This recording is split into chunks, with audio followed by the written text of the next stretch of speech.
Welcome back, everybody. Welcome back to the Issues program, Walking Dead, or Fear the Walking Dead, Season 1, Episode 2. So close, yet so fucking far. And this is what I'm talking about. Not that I didn't like last week. I thought last week was good. We got a lot of the business out of the way, learning about this family and getting everything set up. But I have to say, for my whatever, I don't have any money. I was going to say for my $2. I don't even have $2. But for my benefit, this was an awesome episode. And this got me excited about this series. I liked everything that happened in this episode. A couple of stupid mistakes. We might have got our first knife to the back of the head moment. We'll have to talk to Joe in a second here.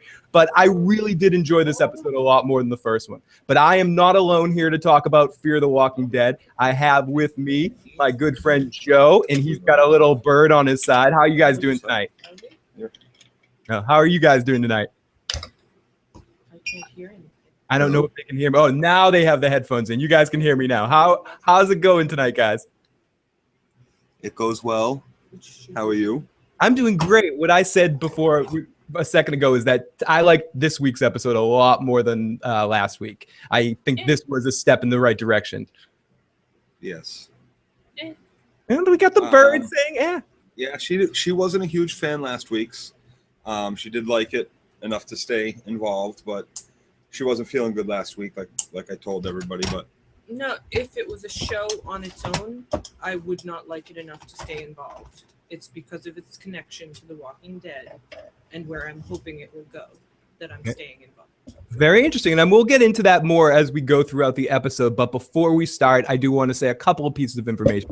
One, a giant congratulations to Ren Renwood, a huge hug to you for your awesome news, and congratulations. I toast a little drink to you. And we also need to say a little bit of a rest in peace and a goodbye to the one of the kings of horror, the man that created my favorite slasher character of all time, Freddy Krueger, and also created Scream. A big, giant goodbye to Wes Craven. Really sad news. I kind of always hoped in the back of my mind somewhere that Wes Craven would get together with Robert Englund for one more nightmare somewhere down the line. I don't know a lot of information. But a couple of people in the chat are saying it, and enough people are saying it that I don't think it's one of those hoax things. Especially with the video you just put out with the worst reboots. Oh yeah, I was hoping that somehow Wes Craven got that and could get past my use of saying ideas with my ear and hear what your reverse Boston accent when it's not supposed to be there. Yeah, I don't know. Hey everybody, welcome to the room. Welcome Beth. Welcome Lady. Welcome Tara Chan. Oh, sorry, I'm so loud. I'll turn myself down a little bit. Sorry for scaring you, Tara Chan. Oh gosh. But I love this. I actually get back to the episode, though. I actually did enjoy this week a lot more than last week. Last week did bore me. I was with you, Katie, on last week, but this week excited me a little bit more. And we'll get into it when we talk about this episode. All in all, I'm not invested in any of the characters except Tobias, who is a peripheral character. So. Yeah, I'm surprised we actually got more of Tobias this week. So in general, since we didn't have you here last week, you just weren't feeling last week? No. Okay. No. Yeah, and simple.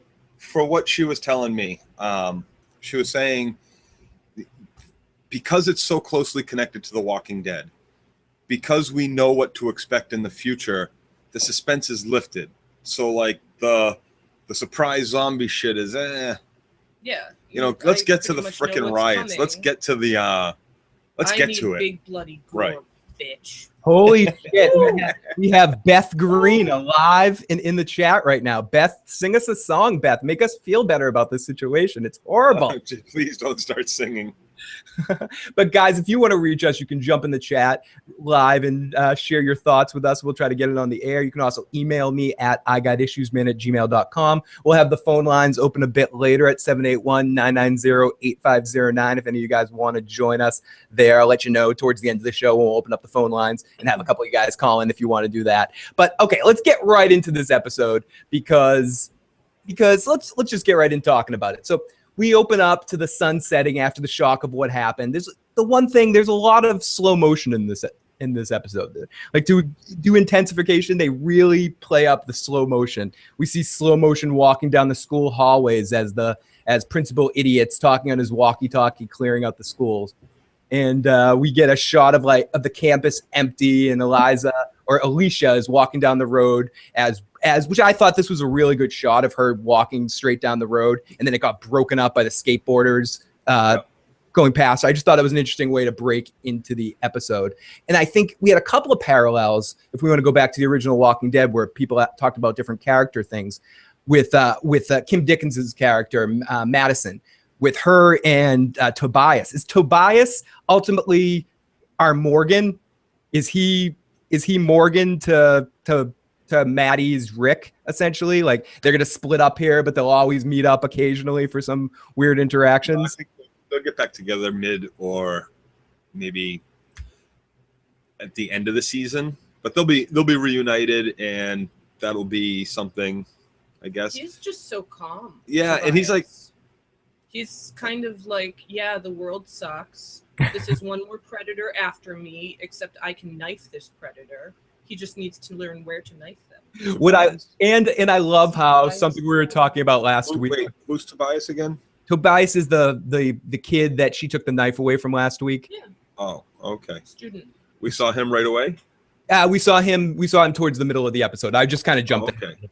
All right. And I also liked how in that scene, we'll talk about that more when we get to it, when he went to go stab the walker to save her when she was acting like a dumbass, it didn't work. Just like everyone was saying, what's he going to do with that knife? I'm glad he wasn't able to kill the walker with the knife. Yeah, he tried. It goes to that when they're fresh, their skulls are a lot stronger, so it like kind of dinged off his head and just, See, I thought he wasn't strong enough. Penetrated. It just didn't get the right. Maybe he got a little bit of like skin. He hit around where the frontal lobe. No, that kid can't get through the skull with that fucking People knife. stab people in the skull all the time. That kid's not getting through this guy's skull with that knife. It might be. How do I know? Because I saw it. Which is why he came back for it, because he has no other knives available to him in this Right? world, Can I have my knife apparently. again? Well, he came back for the food, I guess.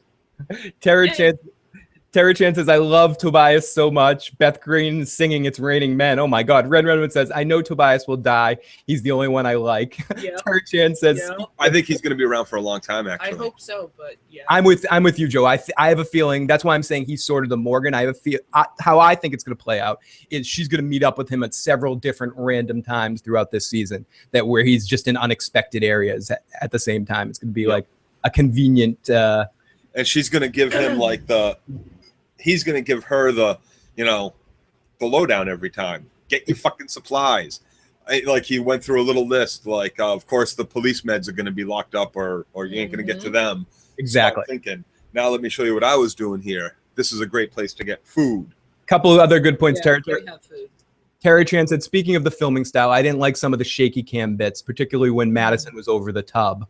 Yeah, I agree. I hate shaky cam every time the shaky cam. I think it's used awfully and over, and they do it especially in like action scenes. I think the only time it really works is in found footage movies where you're playing someone using or if you're shifting to perspective of someone using a camcorder. I think when they do it in big budget films, it's distracting to me, personally to me. Yeah, it's like You they're can't trying make out to the amp action. up the drama, but the scenes are dramatic enough. Chip Chipperson makes a great point. They didn't get the food. Richie Ace, and I'm going to say it's the best Crocodile Dundee. You call that a knife? This is a knife.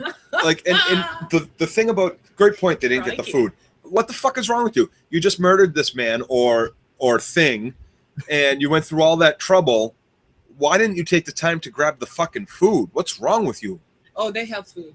It's okay. Oh yeah, they have plenty of. Yeah, they're fine. They're fine. They're fine. They bought fresh veggies yesterday. Like, she didn't grab any fucking food. Like, she just was there for the meds. Like, she's not thinking. Katie, Like, around here, right? Around here, the snow's coming. Oh shit! Gotta go get the milk. Gotta go get the milk. and The bread. Gotta go get the milk and bread. There's none of that. Like, nobody's mentioned getting food once, but this kid. Like, that should be the first thing on anybody's. Get the food. Non-perishable food. Kate, they just got a dough at the farmer's market. They're all set for a while. Seriously. Yeah.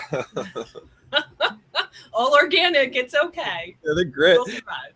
They're great. So it's and Joe, we had our first moment this episode, or I had my first moment this episode, yelling at the screen when we'll talk about this, but I just want to talk about our highlight points. When the principal was walking towards her, and she had already been through this once before with the best friend drug dealer kid in the first episode, and she's still trying to fucking talk to this kid. Yep. I was living through you. I was getting rageful. It's like, what are you doing? You've already seen this. You know this isn't gonna fucking work. Yep. Yeah. Exactly. Awful. I mean, there's still some sort of shock of it all, I guess, but I guess. Renwood says you need. Oh, what was that? You need to hit them in the eye socket. Yeah, at this point, Sure. really. Yeah.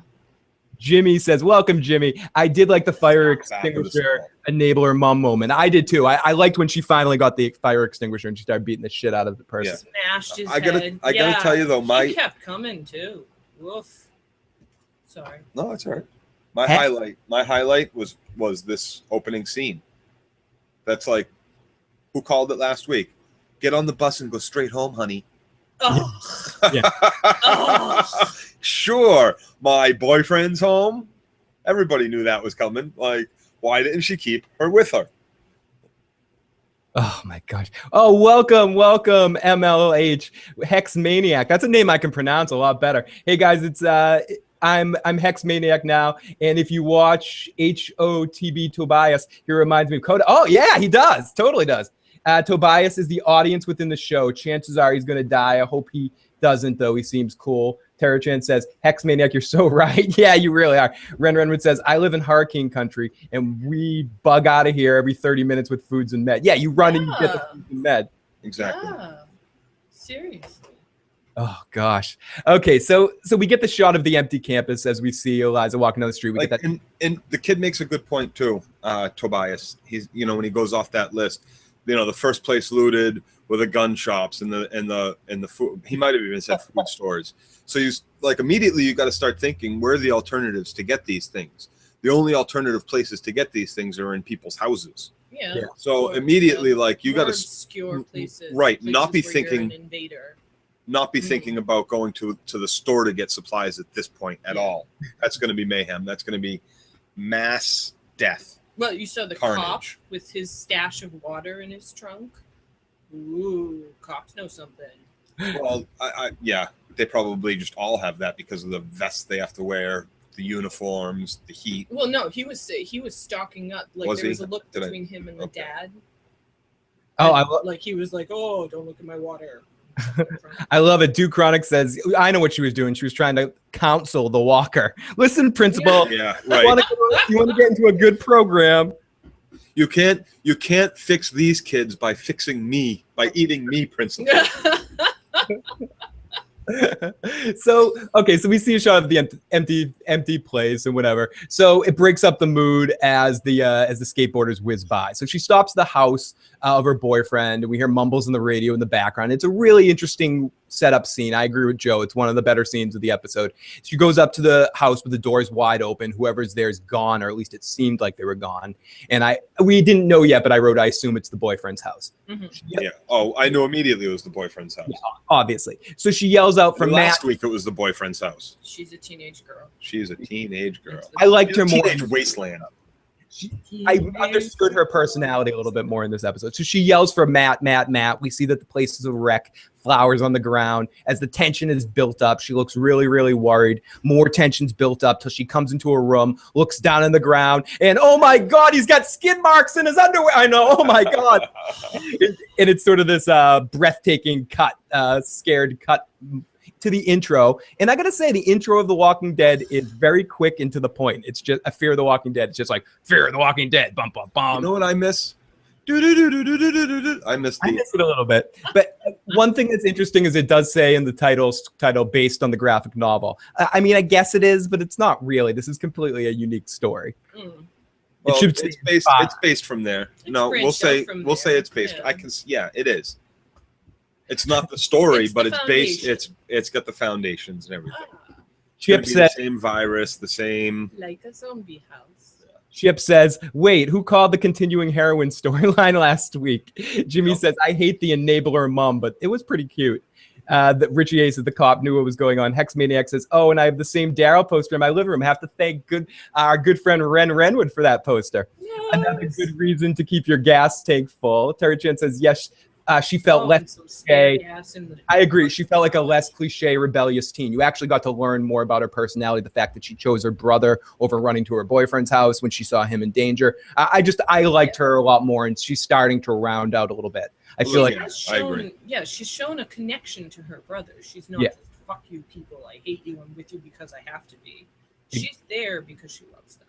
Absolutely, Katie. And I feel like last week she was a little bit more of a carbon cutout, like rebellious teen that hates her family and can't wait to go away for college and with the brother. But tonight you really got to see what was important to her, how she's a no nonsense kind of person. She doesn't want to be bullshitted by the mom's like, don't look at that. She's like, fuck that. Don't look at that. What the hell is that? I have to go save those people. Right. Yeah, who's not going to look? Why aren't you looking? You should be looking. You need to know what's going on. Why haven't they told the fucking little girl what's going on? Are you kidding me? We saw this dude. We ran him over. All this shit. Your brother saw someone getting eaten. There's people getting shot. It's all really like there's a million things you need to say to this girl before, dad leaves the house to go get the next fucking his other son. Like, it's just ridiculous. Shelter her forever. You don't know what I had to do. You don't know what I had to do. Tell her what you fucking had to do. Yeah. If anyone, she will have to do. Exactly. Neighbors already trying to eat each other. So. I love how they just let the neighborhood kid party be a smorgasbord. I thought she was gonna go warn them. And it looked like when they cut the anything. Break, but we'll get that. So back into the truck after we come back from the commercial break. And we're in with Maddie and Travis and Nick. Travis and I thought Nick was fucking awesome in this episode. And we can't go any further without saying this too. And like to thank a few people mentioned this in the comment section. Nick is Stannis Baratheon's son, or not really. But we didn't talk about that last week because we didn't know that. Thank you to everyone that shared that in the comment. If anyone doesn't know that, and now that I know it, he does look a lot like young Johnny Depp, but he also looks a lot like his dad. I can dedefinitely see the family. I don't see it. I still see it. I think his wife was working on a movie set with Johnny Depp. I really do. Oh, this kid's living a lie. I will do my duty. So Travis is leaving a message for his little asshole of a son, but named Chris. No, Chris is a good kid. He just. You wanted to slap Chris in the back of the head a couple of times. Yeah, I mean, let's go hang out at the Riot. Yay! I'm a part of it, Dad. You told me. I finally belong. Yay! These people love me. A violent mom has accepted me. Oh, wait, now they're trying to kill me. Tara Chan says, why are they skipping next week? I believe they're doing it because of the holiday here, because it's a it's a holiday in the United States. So I think they figure people won't be watching television, but I think people watch more TV in the holiday. I never got why they do that. Hex Maniac says, nobody's going to be talking about it at the water cooler on Monday morning. That's part of what drives the ratings. Yeah. It gets people talking about it all week.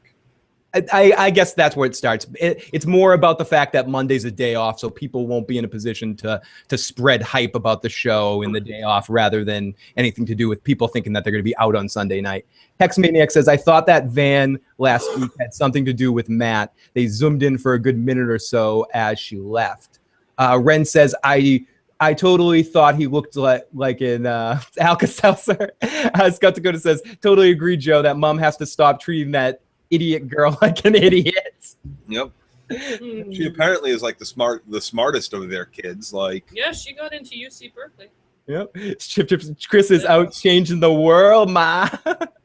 You guys are cracking me up in the chat already tonight. I don't care about the holiday. It's better for me because I don't have school the next day. I agree with you. That's why I think it's better to have the show. I agree with you, Tara Tran. Great point. If Johnny Depp and Jim Morrison had a child, it would look like him, says Ren Renwood.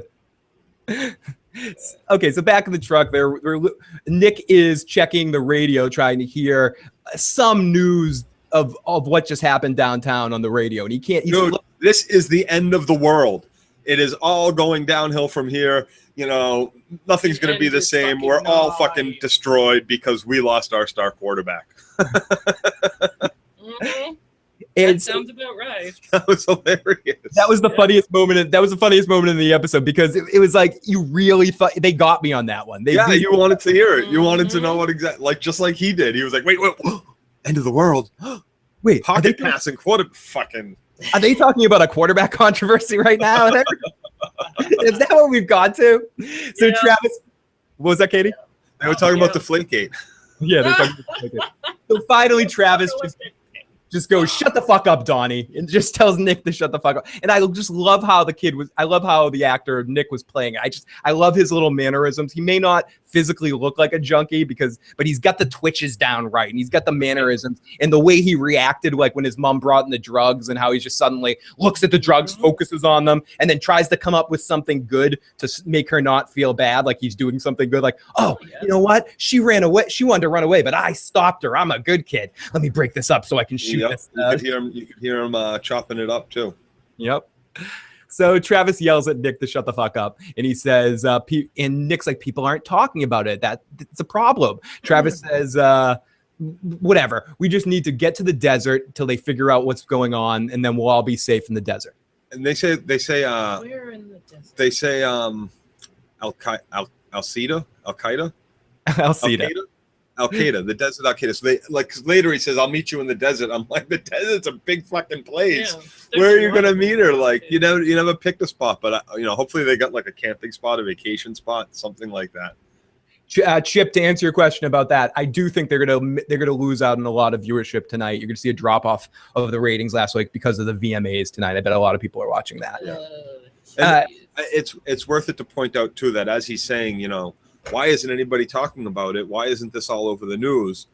To a certain point, it would stop being hush hush. Like the kid was saying, it's already been outbroken in 4 or 5 states. Yeah. At that point, it's probably the news should be all over even the local radios and TV newscasts. There should be a lot more being broadcast about it. Well, they haven't evacuated and protected all of the important rich people yet, so we're trying to push that off as far as possible. Probably. Tara Chan was asking, or Scout Dakota said, Nick sounded British to me a couple of times. Must be the drugs. Tara Chan says, isn't the actor British? Yes, he's British. He's British. And I think Oxycontin makes me British. So yes, I think we've Katie the Crow has figured this out. The OxyContin makes him British. It's one of the more charming side effects. So Maddie gets a hold of Alicia, I believe her name is, on the phone, and she's with Matt, and he's really sick. He's got 103 temperature, and she can't touch him. She's doing good for herself after she got out of prison, huh? What was that? Doing good for herself after she got out of prison. Who got out of prison? That's his ex-wife, right, Alicia? Oh no, that's Eliza. Liza. That's why. Honestly, that's funny you say that, because taking notes, I kept messing up. Liza is the wife from Orange and the New Black that just got out of prison. Alicia is the daughter's name. Oh, okay. So Maddie, which I'm pissed on them for making two like relatively similar names. They're gonna kill one. Yeah, that's tough. One of them's ex-wife is gone. Yeah, so dead. Oh, yeah, so dead. Especially with you're not listening to me. I told you you couldn't have. They're zombie. I told you couldn't have. He's gonna die. I don't care. You leave me him alone. Call me on the weekend. She's, if we're doing like our like a quote unquote death draft or something, she'd be one of my first picks. Yes. Partially because of the Orange, the New Black thing. I just think she's on another show already, so I just don't see her full time with this show. Right. Yeah, slap a red shirt on her. Yeah. Slap a red shirt on her. She does. People are loving Katie's OxyContin that his British accent comes out of you when you're on the drug. It's a side effect. It's one of the ones that they don't write on the side of the package. Yep. So people love it. So she can't touch him. Call 911. His parents are in Vegas. Oh my God, they're fucked in Vegas when this shit breaks down in there. That place is gonna go bad quick. Maddie says, stay away from Matt. And we're 10 minutes away. We'll drive over to Matt's house, and they're trying their best. So we cut. I'd say this episode, for taking notes or just watching it, it cut really fast. It was cutting all over the place a lot. So, and I really enjoyed that. That's one of the things I enjoyed more about this week's than last week's. I like the pace that you had, because you never got a relaxed feeling for a second. And I feel like that's what I wanted to feel in this show, and something called Fear the Walking Dead. I really want to feel the fear. And I guess I did feel it sometimes tonight, of thinking about what I would do in this situation. Like, how do I explain that? If I was calling you up for real, Joe, and telling you, oh, there's a fucking Stephanie just turned into a zombie and I had to kill her. What the fuck, man? What do I do? You'd be like, dude, are you on drugs again? What the fuck's going on? No, Phil, I get that call from you. I'm asking if you want me to come over and take care of the problem. Mm-hmm. Yeah, you clean up my mess. I'll be there at 5 with some trash bags and some bleach. And you need to know that it's going to be you too. Like, I'll do it for you too. You know? Yeah. If Right to the back of the head if you need it. I won't let that happen to you, my man. Joe, I would vacuum up those feathers for you too, man. Peek to the back of the head. Peek to the back of the head. Good one, Katie. So we cut to I love it. So we cut to Chris on the bus getting shit on the bus, but he sits down in the back of the bus and he sees his dad calling and he keeps ignoring the call. So we cut to and listens to some music. So Travis and Madison get to Matt's house, and we see Matt is so in love with Alicia that he has her name stenciled onto his wall. It's better than the piece of shit Sharpie tattoo that he gave her before. But we see that he has some artistic ability, and he's got her room decked out and stuff. And he's feeling up the little ink splot on the. Yeah, it's pretty. It was pretty.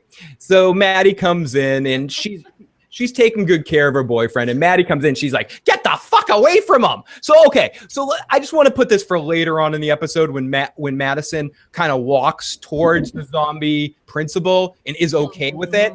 He tells her daughter at this point to get away from the still alive and sick kid. So if she already knows. This is I don't know.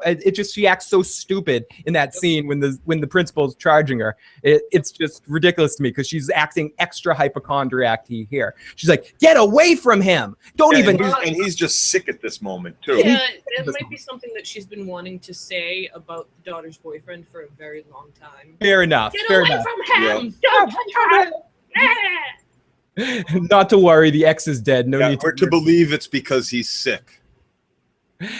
Terra Chan said, "I thought Matt and Alicia were pretty cute. I really did like them in this episode. I really felt for them. And I thought Matt, the actor that was playing Matt, did an excellent job at conveying that. I'm going to look his eye connection with Travis, specifically with Travis, about get them the fuck out of here. And the way he kind of shifted her mindset, I thought it was a really well done scene. Yeah, well, he knows what happened to him.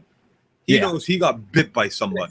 By something. And what he probably had to do to get rid of that something and get himself back to his house where there didn't appear to be any other carnage or chaos means he probably had to kill whatever it was. So he knows that there's some bad shit. And of course he better be saying, "Get the fuck out of here." And he shouldn't have done it with "and I love you." He should have been all like, "Fuck you, you skank. You were just a gash. Get the fuck out of here." Yeah, he should have white fanged her. Katie's in the zone tonight. Katie is in the zone. You see how she acts when she doesn't like the show that much? Know. I'm not used to it. This might be the first podcast we've done with Katie when she didn't like something. She kept flying around the room fucking pecking at me the whole time. And dropping deuces, shit all over the camera and stuff. Scout says, alas, it's not The Walking Dead until they're killing off black dudes. See you, Matt. How many T's did we go through? T-Dog, Tyrese, T2, T3. T-Dog version 26. Everybody hates Chris. Oh, shit. So they get to Matt's house. He has his name on the wall. Maddie comes in and she's like, "Get the hell away from him." She says, "Listen, and I love how the daughter had to throw in that, yeah, we've had a lot of sex. If he has something, I have it. And we did it, we boned." Yeah, and here's the thing. If he's that sick at this moment, sweetheart, and you aren't, get the fuck away from him. Yep. Yeah. You haven't kissed him since yesterday. Get the fuck away from him right now. Travis tells them, I love how Travis, this is why I think we're going to find out Travis is like Jack Bauer in a former life or something, because he seems to just be like, "I understand something that no one else understands." Travis is like, everyone get out but you and me. But Alicia stays in there. And then he sends Alicia out to get a glass of water. And he turns to me, he's like, when did this start? And he says, "Yesterday." And eventually they cut to That's what she says. "Well, I was with him yesterday." And I was with him yesterday. Get the hell out and go get some water. Bite. And then we cut to Nick in the bathroom looking for drugs really quickly, looking for drugs. Yep. Then to Maddie. And that's why this. That's too precious of a storyline. They're not getting rid of this kid. No. They're going to watch this kid scavenge every bathroom, almost get his family killed for drugs, left and right down this whole trail until they either finally clean him up and then get him get him salivating again in season 2 or some shit like that. You know? Richie A saying, I'm waiting for Katie to say, nevermore. That's what she's done with something. Sorry, guys. See you in the regular Walking Dead. I'm flying off. Too cliche. Scout Dakota says, God, I want to slap that daughter. At this point, still, yes. I stopped wanting to slap her when she actually walked back in the house to help her brother. Yeah, she does hate him. She absolutely fucking hates him. There's no doubt about it. But there is love. First episode, she there was a into the little hospital bed with him and cuddled up. Our good She's friend in that age where she hates everyone. Everybody, yeah, that teenager. You're right. I still want to slap her. Thank you. Johnny Rico says, what's up, everybody? This episode was so good. Left me wanting more. Too bad we have to wait 2.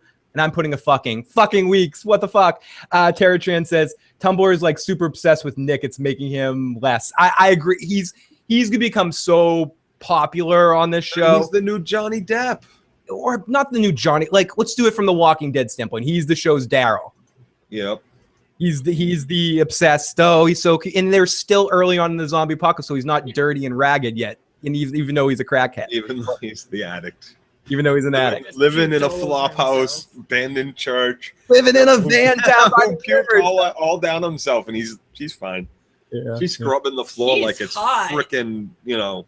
And the fact that he's Stannis's brother and young Voldemort, it helps. It gives him a little bit of extra clout, so to speak. It raises a very high bar for him. Yeah, it does. I hope we can get Stannis on the show. Ooh. So she asks, and I want to mention something before we go any further. They have announced that they're going to do an online web special, like a half-an-hour series about the zombie outbreak happening on an airplane. And one character, because it's spoiled that somehow they survive, one character from that, unless he parachutes out, I guess, he or she parachutes out, one of the characters from that short is going to be joining the cast of Fear the Walking Dead season 2. Huh. Well, that's cool. That's interesting. I really enjoyed the shorts they made for the shorts they've made, the webisodes they made for The Walking Dead. I thought they were all really good. I loved the storage container episode with the guy that played Jay Leno in the Letterman. In the Letterman of fucking. Oh my goodness. Every time I see him, that was the first. Oh my God, it's the Leno lookalike. It's called The Late Shift, Joe. So you know the name of the. I think I saw it with you for the first time. I showed it to you. Tara Chan says, "God, I'm too hipster for this shit." Like I was borderline Daryl hating at one point because the fandom was so fucking annoying. Yeah. Ren says, "No, there's only one Daryl." Scout says, "It's a love-hate teenage girl thing." Plus, I'm pretty sure Alicia wants to do nasty things to her hot brother. I think so too. Oh and my! People jump on those comments we made, but. About they can't be close without being the Lannisters. People say we watch too much Game of Thrones. Yeah. That's what I said. I'm still on that. I hate you because I love you so much. Because whenever two characters are like, I hate you, you're like, those two TV characters are having sex by the end of the TV season. Yep, that's passion. It is passion. Sex. So happens every time moonlighting. Travis says, so they show Matt. The kid shows Maddie in Travis the Bite, and Maddie turns to Travis like, "Is that how it happens?" Travis is like, "I don't know. You saw that dude. You know as much as I do. That dude was shot." So it looks like someone else mentioned this in the comments too. It looks like Travis is going to figure out a lot sooner than Rick was told that everyone's infected. He's on its way to figuring probably that out by the end of the season. Right. Well, I think was it the mother that put that together? Like, that the kid wasn't bitten. They both put it together. Yeah, they kind of He wasn't. The other one wasn't bitten. He died. He was shot to death and turned. Yeah. So they're starting to figure that out. So they're not going to need a Jenner to whisper that in his ear or something like that. Mm-hmm. So and then they say get Alicia. So she's walking out and she tells them to go out. You got to fight. She comes in, tells her boyfriend that come on, I'm going to stay with you. And he gives her the I'll be fine, get the fuck out of here. And she says she's not leaving him. She loves him. He touches her and says I love her sloppy tattoo. Like gives her the sloppy tattoo. And he says I love you too. That's why you got to get the fuck out. Go. One more. Go. And she cuddles him and he looks scared and gives and Maddie is like, "Don't touch her, you carrier." But he ends up. This is where he gives Travis that kind of eye fuck, like, take care of them, get the hell out of here. I'll be, I'm gonna die here. Leave. And he's left coughing to make sure we know he's sick. As Travis feels bad about the coughing. And again, I'm saying to myself, tell the girl what's going on. What the hell? Why don't you just tell her there? Why are we leaving my dying boyfriend alone in his house when there's chaos going on outside? Someone please explain this to me. Yeah, that was really annoying. How are we sure his parents are coming home? You've seen the traffic and shit. She got dropped off by the bus. She knows some shit's going on too. School got out early. He didn't show up for school. She's gonna obsess over him and want to get back to him and blah blah blah. So she has to know for her own safety. I think Scout Dakota has a good take on this. I need all these characters to be a lot less stupid. And that's just it. Like, everybody all of our characters here have been acting rather stupid. There's a lot of dumbassery going on. Yeah. But I mean, and the son. The son was straight up to him. Hey, I'm gonna get really fucking sick soon. So either we're gonna have to deal with one thing or the other. It's gonna be better if I'm only partially high than if I'm fucking not moving at all. Scout Dakota says, "Get out, Alicia. The black dude has been on the show way too long. Get out." Don't let him take you with him. Hex says angry porking is harder than just doing it casually, just for the record. And Scout says there's no such thing as too much Game of Thrones. Yeah. I kind of want to get into this, but I'm going to talk about this more on a later podcast, so I just want to mention it. The whole thing about in the universe of the television show of The Walking Dead and Fear the Walking Dead, the zombie movies never existed. So the word zombie doesn't exist. None of these people have ever seen a horror movie, apparently. So they have to act. Or Game of Thrones. Or Game of Thrones. Zombies don't exist in this world, is what they've said many times. That they've never been on television, or there's no zombie comic books. Nothing like that ever has existed. Well, they got some pretty poor imaginations in this universe. Yeah, don't they? That says a lot about what alternate universe we're in right now. That they never. Does that mean there's no vampires or no? Who was it? Was it Hurley on the Talking Dead last week? I watched it finally. He was like, "We have this man, and he's turning into a wolf. If only we had a name for it." He's like a wolf, but he's like a man. What can we call him? The mom's in too much denial, especially last week, says Hex. And Richie says, you got to remember this is the start of the zombie apocalypse. I agree with that. I think they do a couple. They do have a couple of elements that I think dictate that really well, where you're dealing with people at the beginning here. Like we've talked about a couple of times, the bodies being thicker, people look more human as they're walkers. Some of the stuff with the food, how everything's separated. They're not. I believe that Madison would be the type of person, or anybody would be the type of person, like, we don't need food. We have enough food. This is going to end quickly. See, that's the way when everybody's all bread and milk, I'm like, dude, it's a day, maybe two. But I'm not going to be able to actually walk out of my house. I can't order a pizza tomorrow night. You tell me that you guys not coming? Be damn fucking sure that if I own a pizza place, my delivery boy better show his fucking ass up or he's fired. Yeah, exactly. I need to sell pizzas so I can stay in my house during the zombie apocalypse. So I have a house when it happens. Motherfucker. So we cut to Chris started noticing the world going to hell a little bit as their commotion's building up in last week's scene of the homeless guy that was a walker that the cops had to shoot like 17 times. So they hear about the bus stops and someone runs on the bus and is like, "Oh, did you hear? Homeless guy got shot by the cops 20 times. Everyone exits the bus." And of course, Dad's trying to call the kid and he's ignoring the phone call because he's a snotty little fucking brat. You left me and mommy. Johnny Rico says, so no one in this universe came up with the idea of the dead coming back to life. Damn, so George Romero does not exist in this universe. Exactly. It's not even just that. There are actually like things on this planet that cause there's funguses that will invade insects' brain and turn them into zombies with one purpose, to climb the highest tree. And they not only don't have Ramiro or any of that, but they also don't have voodoo and the Caribbean islands that have right. Did Marty McFly go back in time and fuck up the timeline? Is it? Are we doing? Someone did that. Keanu Reeves did this. Oh shit, man! Why don't nobody know about zombies? Keanu Reeves did this shit. You just can't. That's one thing that I can't get over. Come on. Visor, welcome, Visor. You only perceive them as stupid because you have prior knowledge of what's going to happen. You have to remember that this is still the beginning of the end. 100% sure. And I think that's in a couple of cases. Right. There was a couple moments where I had to catch myself, especially where I keep shitting on that scene with Madison with the principal coming towards her. That's her friend. She sees him walking towards. It would take you a moment. You might be distracted in that moment. I see Joe wandering towards me. I'm like, are you okay, dude? Right, but even after you've shot your kid's childhood friend, or know that your kid's childhood friend has been shot, then run over twice. Yeah. Like, come on. Fair enough. Denial still.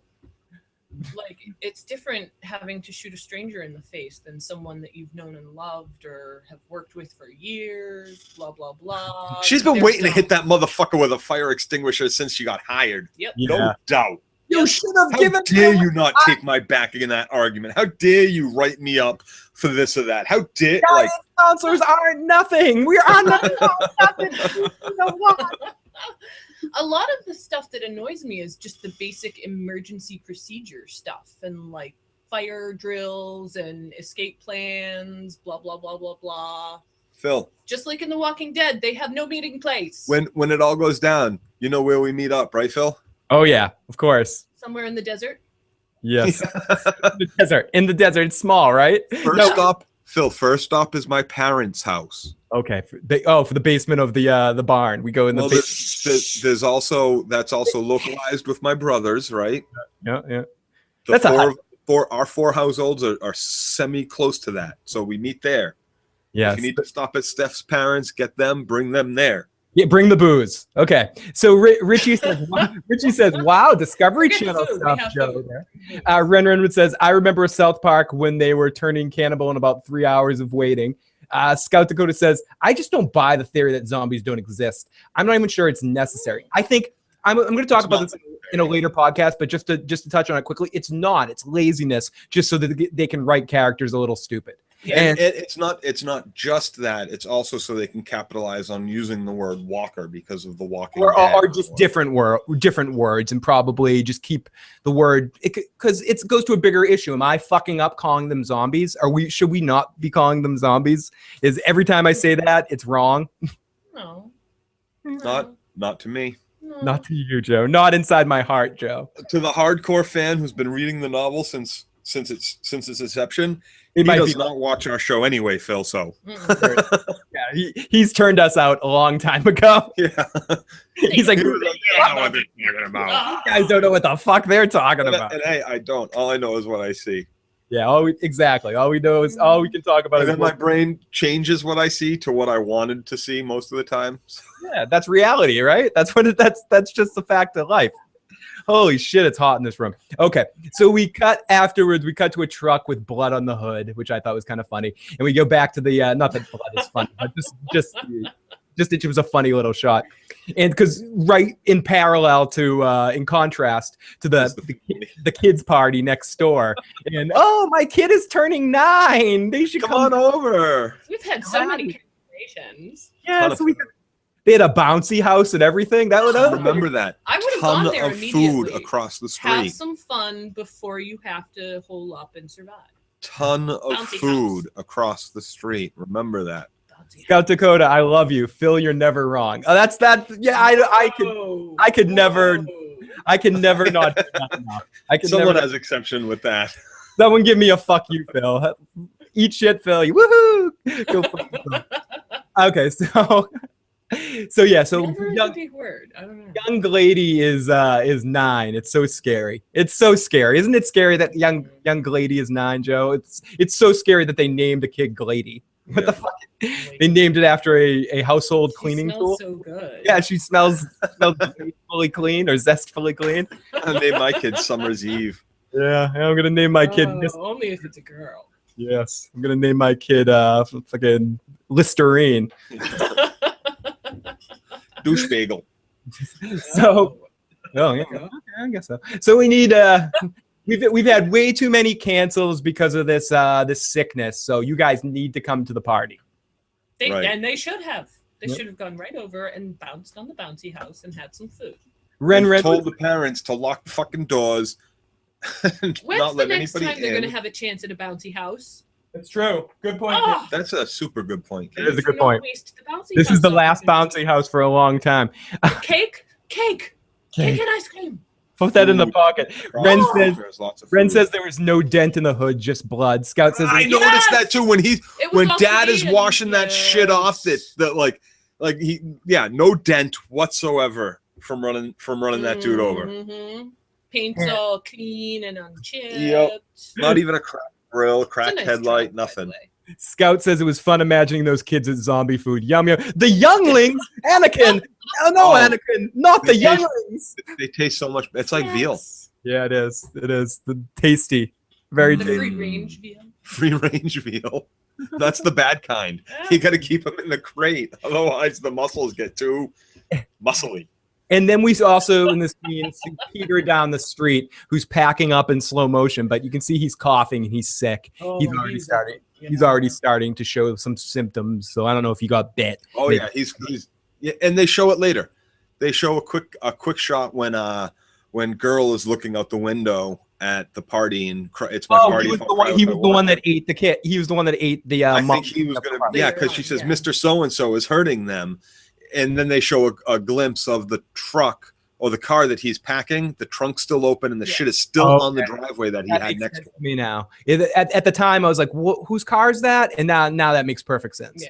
And who's Mr. Whatever? I think that could have been solved is when instead of that scene where when we first see him packing the car, and I believe Travis says, "Oh, he's got the right idea." Yes. She should have said, "Mr. Whatever has the right idea." So it meant something later when she goes, "Is that Mr. Something attacking them?" I didn't know who Mr. Something was. Yeah, I just assumed it was Yeah, the no, guy. I mean that makes a lot of sense. It makes a lot of Could sense. have the family's own father. Who knows? Yeah. I guess I just I think you're right though, Joe, because then they make sure at the end they show you the empty car, and I was like, why are they showing the empty car? What happened to that guy? But it Well, makes sense now that Yeah, he must have gone in to get a glass of water, I and just figured that was it was it. that guy. Yeah, Scout Dakota says, so not cool to refuse cake in a bouncy house. Seriously. Yeah, And I'll say Dakota. this in my best Stephanie Tanner. How? Woo. That's pretty damn close to Not Stephanie. bad, not bad. That's pretty bad. I was watching Satani Tanner. Stephanie Satanic Tanner. So Peter down the street's coughing. So we cut to Nick. Nick asks if they're going to tell the neighbors what's happening. We know more than she does. Maddie says, okay, I'll tell her later. So Nick says, listen, no one's paying attention, and this is like real. I mean, it's like Tell the real. neighbors. How about you tell your daughter? Yeah. First before the neighbor tell the daughter. She said, and Maddie says, listen, this is very real. And she looks at him. He's still in shock, but she says, listen, you did the right thing. You saved our lives killing that kid. He says, listen, I'm about to be in a world of shit. Yeah. Who cares about that? Get me drugs. Yeah, exactly. I'm about to be in a world of shit, Walter. You know what's coming? You know what's coming? Winter's not coming. My fucking withdrawals are coming, motherfucker. Yep. Get me drugs.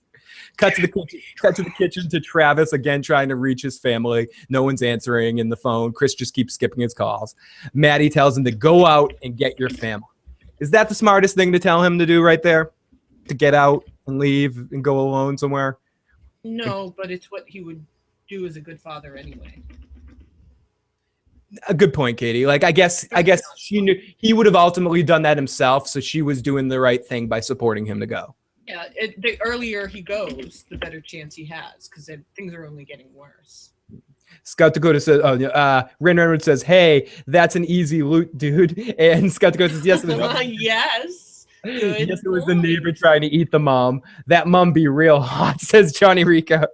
Deliciously. I will definitely confirm that. So anyway, so they cut to the cruises, and Travis is washing the car without a dent. And Travis says, and he gets ready to leave. He goes, it won't be too long. They kiss, and we make sure we see party balloons in the background as they say their goodbyes. And I thought it was interesting. This is where I thought Maddie went to tell them, because as the car's driving away, we see Maddie crossing the street towards the party. Yeah.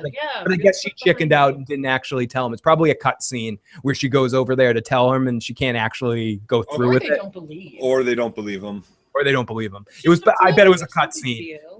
Yeah, because I didn't notice it at all that he was walking across the street. You sure he wasn't just walking down to his driveway? No, she was walking across. The mom was walking across the street behind the dad as he was getting into. Away from the house, driving away or something. Yeah, it was pretty clear that it was pretty clear that she closed the door, went around the back of the car, and went heading towards where the party was. Yeah. Renwood says there's an app that if you pay the bills on the phone and your kid doesn't answer your call within a certain time, it shuts off the phone. Interesting. Ooh. Scout the code. It's a kill switch. I dig that app. Yep. Nothing they do is smart, but I think Travis would have left anyways. I agreed with that. Yes. Richie said, yeah, exactly what Richie just said. You can't leave your family behind. Hex says, this is the time we don't split up the gang. I see that. That's what I'm kind of feeling. Like you stay together. He doesn't go alone. But I guess you're just in a weird position with the withdrawal kid. And and here's the thing. With withdrawal kid, you have two choices. Stem the tide until you get to the desert like she chose. Or, you are going to be in a world of shit, and we're going to do our best to get you through it. We know what's about to happen. We can see the chaos. We've already seen the chaos. She has a little conversation with that kid at the school after she leaves, of course. But guess what? All the furniture comes apart. The windows are getting boarded up. The doors are getting boarded up. The only way in and out of this house is going to be on the second fucking floor. We're going to lock you in a room. You're going to be withdrawn in a day or two. You've already had enough, a day or two in the hospital. He hasn't used since then, so he should already be most of the way through this. Yeah. So Maddie looks like she crossed the street, but she didn't. So we get Travis in the truck calling Liza, his ex-wife, who's like, I'm busy. I can't deal with your bullshit about seeing the kid. And he's like, listen to me. Is our kid there? Is Chris there? And he goes, she just keeps talking. Listen, you can't see him. This is my weekend. You're crossing a line. You're breaking the rules. This is not our agreement. And she see you next weekend and hangs up on him. So we cut to Chris walking down the street through setting up Riot as we see a cops, and he's walking through. Cut to Alicia looking at the college acceptance letter and the mixed list playlist that her and her boyfriend had. Maddie yells, "We need the bucket! We need the bucket!" And at first I'm like, the bucket to poop in, and it's a bucket so Nick can throw up. Alicia, the bucket, Alicia, the bucket, bucket girl. So she, at the same time, I fucking hate you, Nick. At the same time, Maddie's on the phone trying to get like a methadone or an oxy script, and she can't do it. She says that, and she comes down to hang in there, bro. And then she's like, listen, Alicia's like, listen, the longer we leave him, the worse he's going to get. He's not going to be able to travel like this. What are we going to do with him? Look at him. He's a disgrace. Look at this guy. And she's like, okay, fine. Give him some of my Vicodin for my wisdom tooth. And Maddie's like, I flushed that because your brother's such a drug addict that I can't even keep Vicodin in the cabinet. Either down the toilet or down his throat. So what I thought, and this was one of those moments where I really started to like Alicia. Maddie is like babbling and like freaking out. My son, boo, I gotta figure out what to do. Alicia just like takes over. She's like, listen, go down to the doctors, go down to the school doctor and pick up the drugs. Or I don't know exactly what she said. Hospital first. Go to the hospital. Why don't you go down there and just pick them up? And they look at each other and Maddie's like, okay. And Eliza, it gets confusing here. Alicia's like, I'll stay here and take care of the Nick. So we cut to Travis, who always knows a way out of traffic. He's stuck in traffic, but he just like curves out of the traffic and he gets stuck in. Yeah, he knows how to drive. And someone asks a cop what's up, and you could just see the cop just like, oh, get the fuck out of here. And he's stowing away supplies. And this cop definitely knew what was up. Yes. Like has his whole trunk full of like he's looting it. He's not paying for that shit. No, absolutely. He's like one of those cops, those rent-a-cops at concerts that goes up to you if you're sitting at your car drinking the beer and you're not using the cop. Do with the other rent-a-cops. Yeah, take the drugs to do the drugs with the other rent-a-cops. So let's jump back into the chat for a second here. Tim, welcome, Tim. Johnny Rico says, man, Travis has has so much in his plate. The dude's trying to save 2 families. Give this guy a Father of the Year award. Scout Dakota says, let's just feed withdrawal kit to the walkers. I'm over this intervention already. Yeah, no, and that's, to me, it's going to get real boring real quick. I'm not going to stay interested in that storyline. But I know that it's going to be with this show forever. Yeah, they're going to capitalize on one way or another. I talked about this last week. I think it's going to be similar to what Lost did with Charlie with his drug addict stuff and kind of be a similar route. It's going to come back sometimes, but it's not going to be there all the time. Yeah, I'm just going to hate it. I know I'm going to hate it. It's going to make me so not like this kid. Terry Chan says it's going to be calling for the knife to the back of the head on a regular basis for him. Terry Chan says, guys, they're going to learn. Soon they'll all realize. Ren says, those IV fluids should have helped a lot. Yeah, absolutely. Huge. Absolutely. He should be like, no, he conned his mom into going to get him some fucking drugs. Yep. Scout Dakota says, Liza was driving me nuts. Let the bitch die. It's okay with 80% of these characters dying at this point. Tim says, oh no, when the drugs are clear. So 2 days, that's when the withdrawals hit. Tara Chen says, I like how they changed the technology to reflect that of 2010 to be The Walking Dead E. The girl had an iPhone 4. Scout Dakota says, the more Alicia whines, she hates her brother. All I hear is, get naked, bro. Richard hates it. The cop with the water represents the start of the breakdown of society to me. Yes. Me too. I thought that was very clear. Ren says, nothing to see here. Move along, guys. Yep, the water thing was interesting.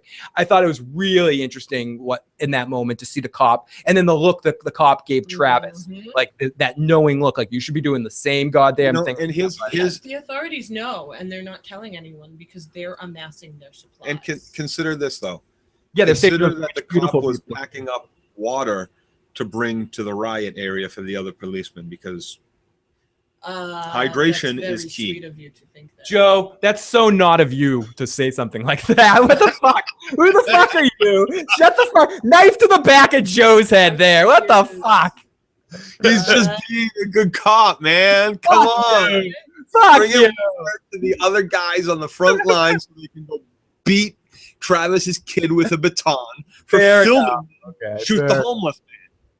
Yeah, I think you may be on to nothing. That's thirsty work. Have you ever beaten 20 people with a baton before? Dude, you need some water. I have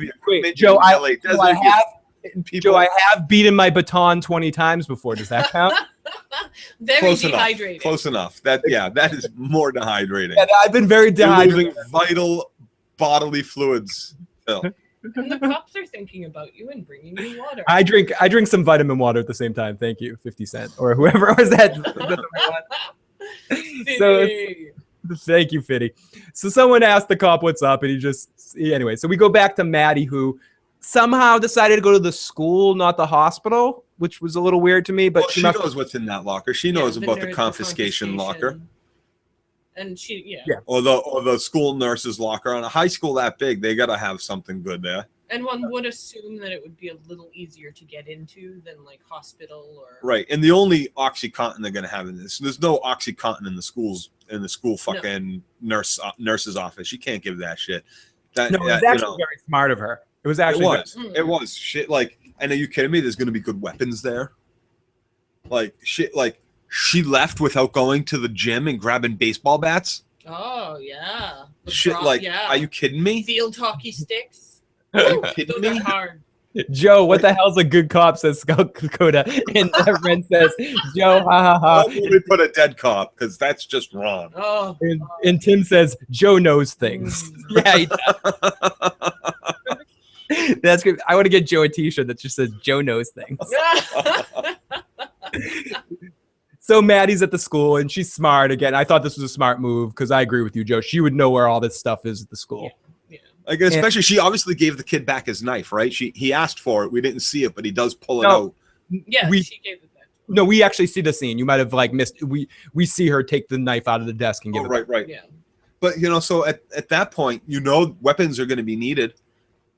Absolutely. You know that you had, and then 5 minutes later, you beat a guy's head in with a freaking fire extinguisher. Why didn't you go get yourself a baseball bat? Back and get stuff. Right. Now and you left the food behind. You were dragging out the food. But you managed to bring the drugs. Yeah, junkie son. The drugs were complicated stuff. One bag had a weed pipe in it, said Duke. Yeah, I thought, it looked like it was it was Oh, all grab bad. that for yourself, Maddie. I hope she grabbed that one for herself. She's gonna need that at some point. I guess lowered reaction time. She might not want that. So she breaks into the building and the alarm goes off, but she heads into the principal's office and she grabs the key. A lot of tension got built up right away in the scene. I was watching this with Stephanie, and this was the moment where she got, "Oh, something's gonna happen! Something's gonna happen!" And it was a good setup to the scene. It was a little obvious for me once she got to the school and once we saw the principal earlier in the scene that because we had that scene in the first that moment, opening second. Or that opening second, and I'm talking also about in the last episode when we had the fake out with the principal where she went behind him and we thought he was a walker, but he ended up not being. And you knew as soon as she walked through the door, we had it last week with the metal detector going off, and then when she walked through again, this time the metal detector went off and she kind of stopped for a second. So you knew that when we heard it the next time, it was going to be trouble. Yeah. I was a little disappointed it was a single walker. I was hoping it was going to be a group of looters. That would have been more scary. So Scout said, "Yes, let me go to an empty building myself. Nothing will happen. These people could at least travel in fucking pairs." Visor says, "I think Nick purposely made himself throw up to keep his sister from leaving." I think so too. Yes. That he stopped her. Feeling much better now, Ma. Well, he says later to his mother too, but I stopped her. Yep. I agree. It looked like absolutely Alka-Seltzer. manipulation It was 100% a manipulation. Yeah, because when he's not puking, he's fine. to be He's pretty lucid. much He is okay. not going through withdrawals. No. He was probably not that huge of an addict. He was, hit by a freaking car. Way to make it happen, though. Way to get your mom to get you drugs. Yeah. A great manipulator. Yep. Awesome manipulator. So Scout says about talking about our kid Tobias. Doesn't that kid have knives in his kitchen drawer? And how the fuck did he get back to the school? Yeah, he was on the bus. He went available straight back to the school. He was smart, though. Maybe, he went straight back to the school to get supplies. Well, but that's why I say, too, that's got to be a good knife. Oh, my God. Scout says they telegraphed the principal dying last week. Plus, he's black. So he has to. I didn't even realize. Oh, my God. I didn't even They want to realize. complain about not getting enough TV time. We'll give him TV time. You get 5 seconds, then you're dead. Wow. That's how ingrained it is to me in like horror movies that has to happen. I'm like, I didn't even notice it. I'm like, oh yeah. Sci-fi, it's the red shirt. In horror movies, it's the black skin. And the slut. And the what? The slut. The slut. Yes. And I only use that word because it's just what girls. It's appropriate. Yeah. It's actually very unfortunate that it seems to be a running theme in Hollywood. And I don't know why. It just seems it's awful. It's because it's becoming very, very obvious now, like especially on this show, that you just did that. How many characters have died so far that have we seen? 3 of the 4, 2 of the 3 were black. You could understand it when they were filming in Atlanta, but now that we're in LA. Come on. The multicultural, anyways. So she heads towards the crime prevention room. We see chalk outlines, and Maddie breaks open a cabinet. She just happened to be a crowbar hanging out in a room that you're supposed to not have a crowbar. But she had a crowbar. So they take a bunch of. She doesn't take it with her. Nope, that won't be a good weapon. Won't need this in the future. Nope, I'll leave that there. No, there will always be a fire Quick, extinguisher. run. There's a noise. Hide. There's looters. There might be zombies. Let me leave the crowbar behind. South Dakota. And how was that kid getting back home with all that food? A magic fucking carpet? No, he was going to push it. It was all on a cart. He was going to push it home.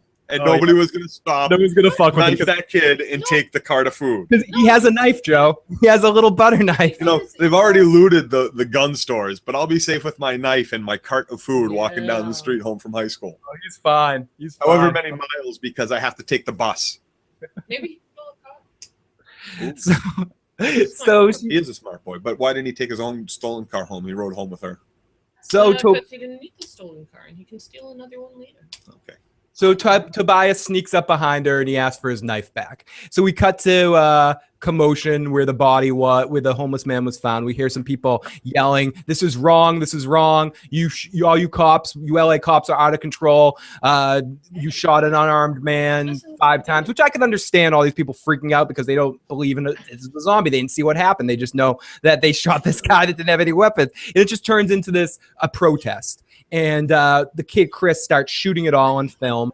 And the cops are like, turn off the camera, and they're getting the hell no, we won't go. It's my First Amendment right to shoot all this stuff. Anyways, so we cut over to zombies have rights too, man.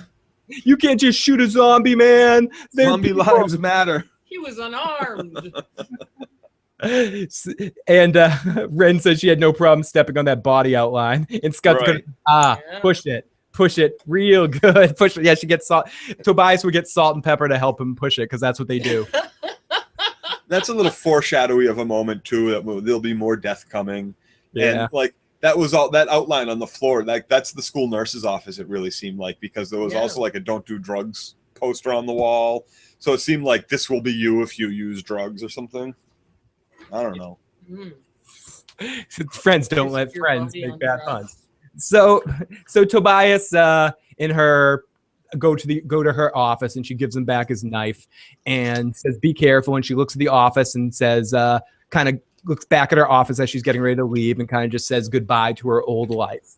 So we cut to the brother and sister, and he goes, "I can't handle hot food right now." He's on the floor, kind of curled up into a ball with his head in the bucket. I'll make you some gazpacho next time. Yep, and she gives him water. He doesn't need borscht, water. Maybe. Yeah, I don't need borscht. I don't need water. Some I need borscht with mayo.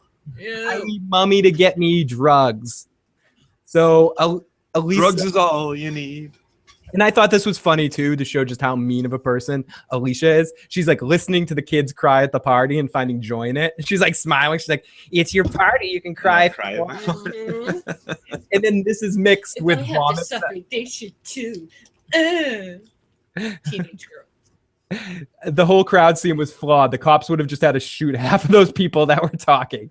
Yep. Yeah. This is LA after all. So Eliza's listening to the kids cry at the party, finding joy in it. And and mixed with the crying kids, we hear the sounds of vomit in the background as Nick is on the floor. And she takes his soup and she's going to bring it to her boyfriend. She's like, "You're fine. I'm going to my boyfriend's." Yeah. Yep. And she yells at him, "You make promises all the time. I'm breaking this promise to mom, but you're an idiot. Like, so I fucking hate you." And she goes, "Matt's not safe." Or no, he says, "Matt's not safe. You don't get it. You don't get what I had to do. He'll try to kill you." As she runs out, he falls on his back and he throws up and then down into his mouth. Yep. And she can kind of hear this because she's like waiting at the door, and she's like, "You stupid son of a bitch." And she runs in and kind of Heimlichs him or gets the vomit up, so he's not and exactly, and stays with him. Yeah. So we cut to Liza, who's Travis's ex-wife, who's yelling, "Why do I even talk?" as Travis shows up at the house, and he's like, "Shut up, where's Chris? It's not safe. Everything that's going on, the virus is going on. It's all connected. You didn't see what happened." Right. At least why didn't Nick tell the sister? Why doesn't Nick tell the sister? Like, she's only a year younger than you. She's been dealing with you as a fucking junkie for how long? Or 2 years younger than you. Like, they've talked about probably some of the fucking sickest shit on, their brother and sister. Yeah. Why isn't he telling her? Like, not just, "You don't know what I had to do," but like, "I had to kill schmuck boy." I don't know. I can understand when he thought it was all hallucination or but it's whatever, not anymore. But now he knows it's not. Warn your sister. If Hex Maniac said zombie anti-bullying campaign to start now. And Scout Dakota says, "Let her go already." And Scout also says, "That was a whole lot of puke in that scene." Ugh. Yeah. It really was. That was disgusting. And Stephanie has a problem with puke, and I made sure I rewound that scene a couple of times to make sure I got the notes correctly. Good so, boyfriend. You did get him correct. He puked up and down. Yeah. Up so and into the down mouth. The face. Once again, up back into the left. So she passes out, and so Liza's not too worried, but Travis takes the mom's phone and calls Chris. Chris says, "Oh, Dad, why do you have mom's phone?" He's like, "Shut up. Where are you?" And "Dad, I'm at a protest. They shot a homeless man, and I'm part of this. I can't go. I'm part of the action." But you could see in the background that the mom's watching it on TV, so she's like, "I know where he is. Let's go." So we cut to Tobias and Maddie in the cafeteria, and Tobias is saying some of the funniest stuff of the episode where he's like, "Oh, this food that we can get here is perfect. It can last till the year 3000 after He's war." absolutely right. It's institutional food cafeteria food for kids, that the government doesn't care about, but is being forced to feed. Scout Dakota says, it was so dumb that they won't tell her. I fucking hate when they keep characters in the dark. It's just not interesting. Ren says, I think he faked throwing up to keep the sister there. He used her soup for the fake vomit. Very good. Agreed. Advisor said, the outline actually had a tape in the middle of it. If you read, this could be you. Whoa. Yeah, I think it was an anti-drug thing. Damn. I think it was the nurse's office. For some reason, they keep the drugs in the nurse's office. Good pickup. So we cut to Maddie in the cafeteria, and Maddie and Toby, or Tobias, excuse me, in the cafeteria, and they have a funny conversation. And then she goes, "Why'd you come back?" She doesn't ask him how he came back. He asks her, "Excuse me, why'd you come back?" And she says, she just kind of stutters, and he goes, "The drugs, Nick. Oh, smart place to get the drugs." And he says he knows Nick. Nick was he was a freshman when Nick was a senior. He's a good kid, he's a good kid. And Tobias goes into how, the hospitals and the stores and all those places are going to be looted first. And then they're going to go here. You're smart to get here first. We got to get the food now. Yep. The desert's a smart place to go. That's probably a safe bet. Go out there with tons of food. And Miss C, have you seen him yet? I haven't seen him. I've just seen him on the internet. And she says no, but she's lying. And they find the food. And Maddie's like, you're stocking up for a while. And he goes, it's going to be a long while. And he says, you should stock up too. And she goes, no, as Katie and I were saying earlier, they were at the farmer's market yesterday. They're fine. Yep, they got the bread and milk. Yeah, they're fine. Travis is going to pick some up on his way home from the city. Oh, sure, yeah. On his I agree, Scout. Tobias is the most interesting character so far. At least he has a brain. I hope they course correct on that and realize after these 6 episodes it depends. If he shows up in every episode, then it'll be awesome. But I hope he becomes more of a character in later seasons if he doesn't die. Yes. I'm a fan of his. He's my man. See, he's my Daryl. If anyone's capable, at least character-wise, of becoming the next Daryl, it's this kid. He's at least been reading up on all of this shit, so he has, in theory, the knowledge. He seems like he might be comfortable in that world. Yeah. So we go back to Eliza and Nick, and she's cleaning up his mess. He's so sorry, but this to go to benefit any of the points that you guys have made that he was faking it. Nick seems awful smug and happy in this scene while she's cleaning up and very calm. He's not puking anymore. He's just no fever, nothing. No, he's not suffering at all. As soon as Mom gets home, he pops his head up on the couch and he said, for having just had a grand mal seizure, out like a light. Yeah, he should be snoozing away. And withdrawals. No. It was sweating. It was 100% fake. He completely manipulated his sister into staying because she wasn't going to. Manipulated the mother into going into drugs. He popped his head up. He says, "I'm feeling better now." I stopped her, Ma. Give me the pills. Give me the pills. Damon is with. Oh, these are good. But what about when these run out? We have Damon in the chat who's agreeing with Katie that says the series is nowhere as good as The Walking Dead. It's actually very annoying. Some people are forcing themselves to watch and hoping it becomes entertaining as The Walking Dead, but that's not going to happen and probably never will. Yeah, I have hope. I kind of feel like I agree with you, but I feel like there's a reason for that. It's because they're going to try to make it its own show, more about the collapse of society. That's why it's only been 2 days or 3 days since this has started. That's why we're not getting big jumps in time or anything like that. They're spending so much focusing on how the family is acting and not as much about what's going on around, because that's what they want it to be about. And that would be fine. But like I said before, I am not invested in any of these characters. Me either. I want zombies. Like them. They're annoying. They're awful. I want to watch the fall of society. Something to invest in. I don't want to sit around. We'll get to it, but I feel like I don't want to see 2 families get together in a barbershop and come together over their differences, which are so similar. That being said, Joe, riots on the outside. I personally feel more invested in that family already than I did in our original family. But that's just me. Yeah. I really agree with you. But I want to see what's going on outside. Whenever they look out and see, I know we had the kids say, I can't really make out what's going on. But whenever we have them witnessing something like that, I want to be witnessing that too. That's why I'm watching the show. I want to see the riots. I want to see the zombies eat people. I don't want to see, Joe, Nick puking. I tend to agree. What was that, Katie? Did you want to say something? Well, I was just going to say that's kind of how I feel like this show. You pretty much know what to expect. You can predict pretty much everything that's coming. So give us the good stuff that we expect and want. To go on what you guys are saying, to piggyback on it, what I had hoped was going to happen with this series is that we were going to be almost have something like, not that it's going to be exactly like this show, but something similar to The Wire, where you don't have a main character and the star of it is the situation, is the fear of the Walking Dead, is the rise of the apocalypse, and we're just flashing all over the place to different people, different folks. That's much more what I would have rather happened. I would have rather a bunch of small vignettes about LA going down. You know, this week is about the barbershop family. Next week is about, last week was about this high school teacher and like the very start of it. Maybe and then we get to see from the barber's family. Then we get to see from here or there. And then maybe something in the last couple of episodes that's heroes like, where they all come together at the end, maybe, or something, if you really have to do that. But like, I don't know. I guess I expected something different rather than just following a family around. Right.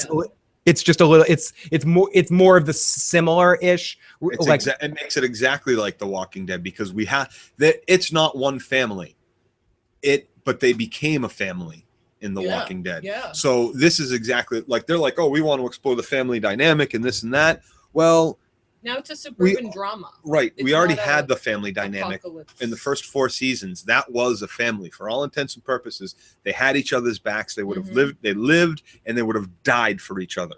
Yeah. So let's jump back in the chat. Damon says true, but I think they're focusing too much on the cliche drama, and that's not what people are expecting or wanting from a show. Yes, Tim says, yeah, but they're all better than Laurie. Can't argue with you there, Tim. And Andrea. Yeah. Lila says, Dirty Locks, I'm with you wanting to see the riots and stuff outside. I don't care about the family drama. Correct. Scout says, also, there are way too many teenagers. It's like Degrassi High with walkers. Tim says, and 2 families that come together in a barbershop, that'd be a good sitcom. I absolutely hate the stupid barbershop thing, says Scout. I understand. I mean, it made perfect sense from those characters' standpoint. It made perfect sense. The part that didn't make perfect sense is that this barber was idiot enough to see this unfolding outside and to say to this kid, don't worry, I'm going to finish your haircut. Yeah, yeah. Like, they were outside yelling and screaming about cops shooting somebody to death right across the street long before. Yeah, we heard this screaming and yelling as he's doing the dude's head. Right. This kid should have been kicked. Like, at that point, apparently they're living there too. Those gates would have been down as soon as shit started going down, because you don't want to be getting shot up by police. One more comment. People are going to be trying to get in there just to get safe, which is what happened. One more comment and we'll get back into the recap. Damon says they need to play the show into what the comics intended for it to represent, a sci-fi horror apocalypse portrayed of an oncoming dystopia based on the threat of zombies and its realistic impact. And I guess I thought that's what they were going to do. And I think the parts of the show that accomplished it. No. But I think the parts of the show that work because they touch on that, but they just don't do enough of it yet. I feel like that's why I feel like this episode improved on the first episode. I feel like the first episode was a lot of what Damon's saying. I feel like they got a little better in this one, and I think as shit falls apart, maybe we will. But I agree, Joe, that I wanted to see more of, even though we got to see it on the television later, like when Travis was stuck in traffic, instead of following Travis in the car in the first episode, I would have liked them to follow the scene and see the scene live and like see what the cops were doing in that moment and get into something, and then follow Travis back somewhere later, like catch up. Especially because we as the audience already know, for the most part, what's going on. I understand they're trying to portray it like Travis doesn't know and the mother doesn't know, so why should the audience know? They're kind of coming at it from a new viewer standpoint, which I don't see how you can do when you know 90% of your audience is transferred over from The Walking Dead to begin with, which is the most popular television show on the planet right now. And we're all hoping to see zombies and gore. Right. Now to go to what Richie A is saying, hey, I'd want Ruben Blades to be my barber. Ruben Blades, who's playing the barber, if people don't know, is a musician in an awesome band that has lots of great conga playing. And he also played a cop in Predator 2, so he knows what to do. Ooh. They found the right barber. So everybody, I just wanted to let you know that if any of you out there would like to call in, I just turned on the phone line, so 781-990-8509. From now to the end of the show, if anybody does want to call in, phone lines are open right now. Excuse me. So back to Eliza and Nick. Alicia and Nick's cleaning up the mess. Nick was looking really happy, thanking his sister. She is sad, and this is where she gets into the "I hate you," and he says, "I know it."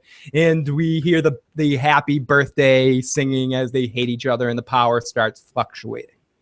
So then we get to Tobias and Maddie again, and they keep talking about how the desert is safer. Things are going to fall apart now really soon, and you want to be out away from people when things go to hell. And when things go to hell, they happen faster than anyone thinks. Mm-hmm. There we go. Sorry, jumping back in the chat.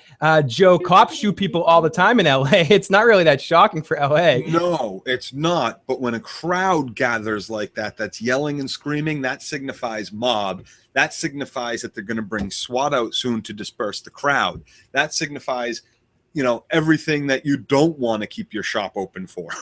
Mm-hmm. At the very least, wife, get off your freaking ass. Daughter, get off your freaking ass. Go close the blast gates now. Close the blast gates.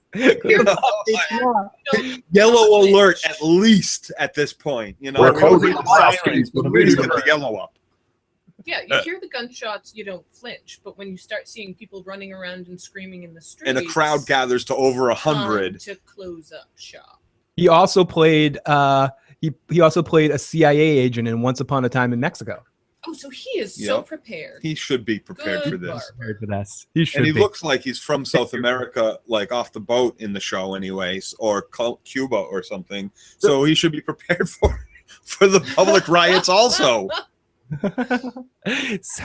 So Maddie says they will contain it, and Tobias is like, yeah, right, whatever.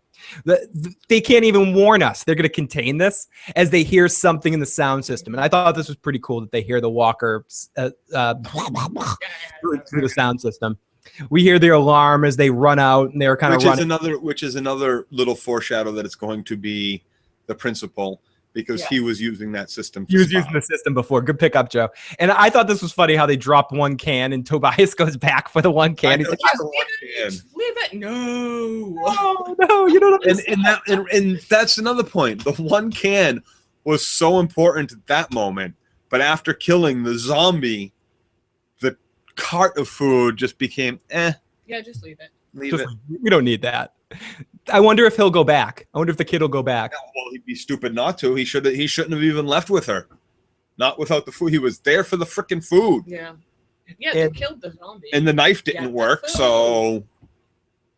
Yeah, so basically, we talked about the scene a lot before. Maddie, they end up bumping into the principal, and Maddie's like, can you hear me? Can I help you? Come here. And just kind of stands there like somebody that... if I can just give you a hug. Oh, yeah, if I just under the weather. Principal, can I just wipe that blood off the side of your head, even though I see that clearly? And I know, on the side of his head, a big hole in his chest with all that blood in his shirt. Yeah. You're totally not the same thing as my son's friend that we had to run over the other day because he just kept coming after he was shot dead. It's okay. It's okay. And Tobias. Not the other day. A couple hours ago. A couple hours ago. I'm sorry, Joe. You're right. And so Tobias, who definitely has balls, isn't a pussy, isn't a Eugene here. And Tobias just runs up and stabs him with a knife, but he goes all Tim Roth trying to stab Tupac in Gridlock and just can't get through the zombie. Ow! Ow! The zombie Again. The zombie looks at him like, huh? Were you trying to hurt me with that thing? It just even bounces off his skull. Yeah, I thought that was cool that it showed how strong the skull is now. Which is what they said from the beginning, like the fresh zombies have a much stronger bone structure, muscular structure. Yeah, they're still decomposing. So, of course, an unpracticed zombie killer with a butter knife can't kill shit. Right. Can I have my Stabbed him in the chest. As Igor says, Tobias doesn't get much penetration with the knife. No. He was tenderizing. Hey, high school has not been kind to him. Scout Dakota says, hey, Mr. Zombie, what's wrong? Looks like you got a little boo-boo on your head. We'll see you soon, Damon. Thank you for checking out the cast tonight, bud. Tobias with the fail with the zombie killing. He's the only one fucking prepared and ready for this, and the only one that seems to know what's going on, and he fails step up and hard. Start stabbing the fuck out of the zombie who's trying to eat them both. Oh my gosh. He's young. Yep. So I have high hopes for him. I hope he becomes like Eugene and Abraham morphed into one. Ooh. And Richie, just to say, Richie, this was the first moment of Fear the Walking Dead that I was yelling at my television screen. I was yelling, Maddie, what the fuck are you doing? You've seen, like, I was screaming at the television at this point. I was rolling my Phil, eyes. you know me, I'm always willing to help someone that's hurt. Oh, I'm yes. always willing to help. You're peaceful. That is not like, Yeah. When they start trying to eat the face, yeah, when there's a certain Mine point is when someone crossed. looks a certain way. You just have to go, yeah, you got to break some eggs occasionally, Joe. It needs to happen. mhm. So, No, I'm not saying the C'est first la vie. one, like the first zombie I come across in real life, I'm not going to be like, oh no, run away, because most likely it's a prank. But the second one I come across in that day, yeah, I'm fucking out of there. It's time to pack up and fair. split. No, exactly. Just to be fair, if we rewound time and checked out our podcast from last week, and that moment when Nick hits the guy with the car, and they were standing there talking to the walker, like, "Are you okay? What's going on, buddy?" We didn't give them shit last week. We didn't give Maddie shit last week because that was the first time she saw that. We understood that. This time, this is number 2, and you're acting like an idiot. Yep. One more time, Joe's gonna have to stick a knife in the back of your head. Back of your head. I'm sorry. Knife There's to the back there's of the going to be skull. zero tolerance in this. And Zero tolerance. Joe's tried to go Buddha on us. I love that we have this extended season of The Walking Dead.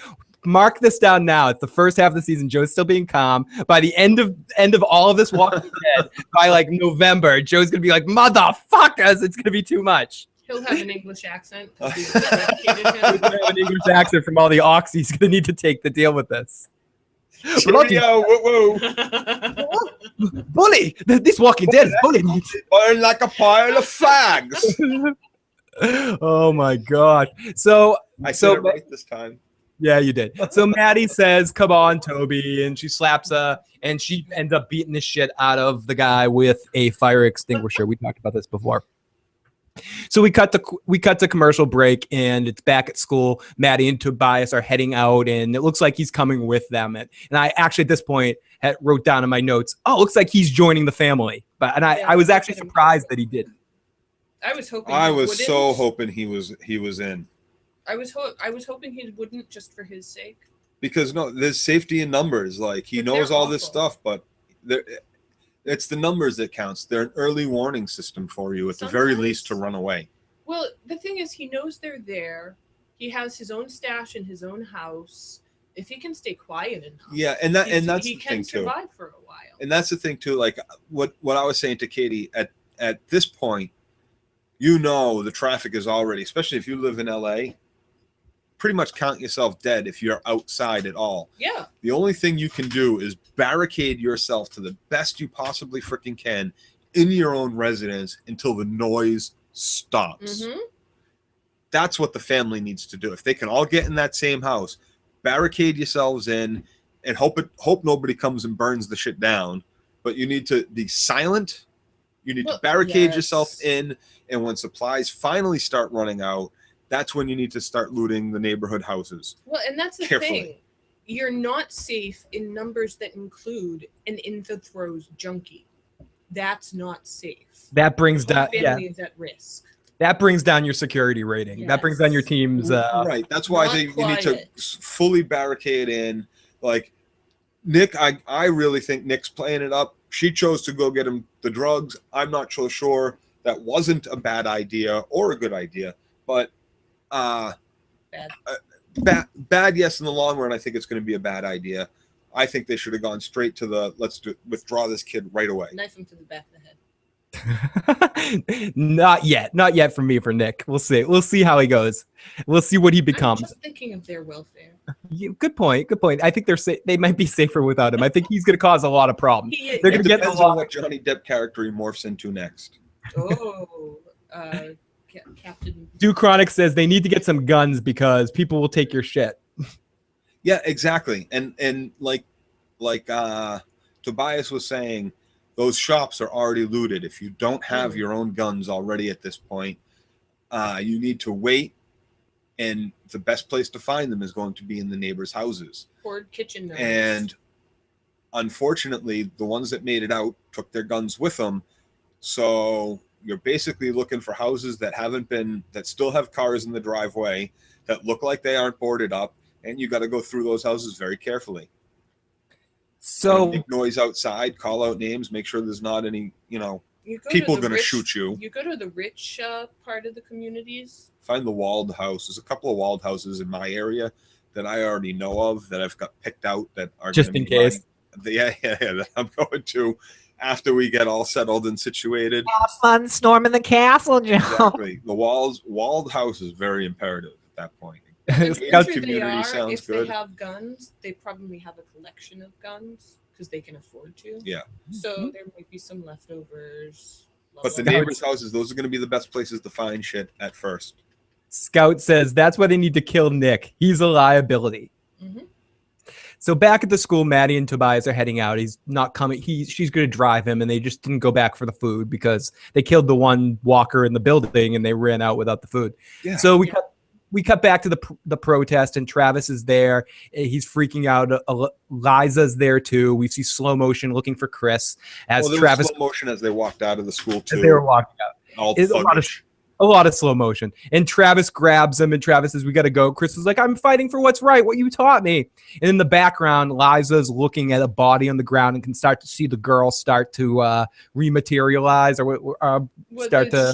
No. The sheet was blowing off. That's all. Off the body. I think the body had been at least shot in the head. It had a head wound. I think they were just trying to mislead us a little because it did look a little like the zombie. Especially because right after that, she looks at the cop in the hazmat, and she looks at the people in the hazmat suits too, and she's like, "Oh shit, some real shit's going on." And then we see the emo zombie coming. Yeah.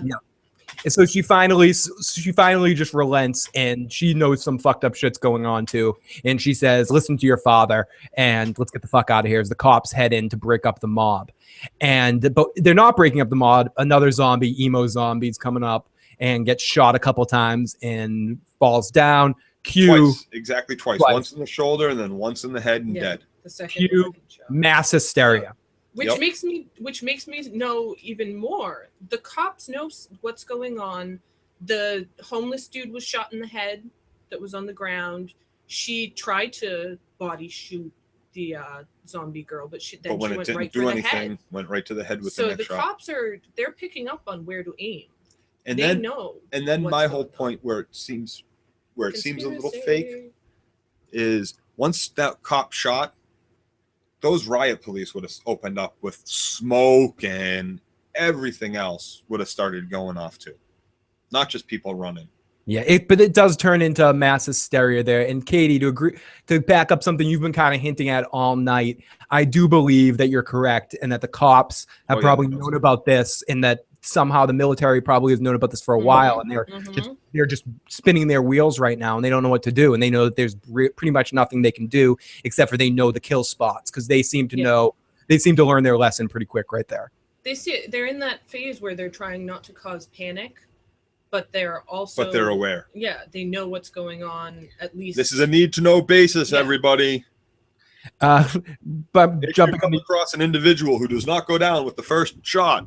And they're making sure the rich people are safe. Oh yeah, they've already been evacuated. They were evacuated yesterday. Ren says, "I'm from Texas, so no problem finding ammos and guns." Richie A says, "Liza's a nurse. She saw something. She saw a good look at the dead guy at the riot. Oh God, fucking Chris. Fuck him," says Scout Dakota. Hugh Chronic says, "I would have been better if the homeless guy got up after an hour in front of the protesters. That would have been really awesome." Yeah, and then went into the crowd and got someone. Or straight bullet hit someone else, and then they got up. Oh, it would have been fantastic. Yep. Igor says he agrees with us too, Katie. He says, "Yeah, it seems like the cops know more than they're letting on." Yeah. And Duke Chronic says he must have been a walker when he was shot. Yeah, of course. I think he was. I'm pretty sure he was at that point. It's very discriminating about who they shoot. Oh yeah. We talked about we need the walker. Walkers are people too. So. I'm waiting for that hippie character that we see. They're just. Oh, I guess we did in Mika from the regular series. Someone that was like, the sociopath hippie.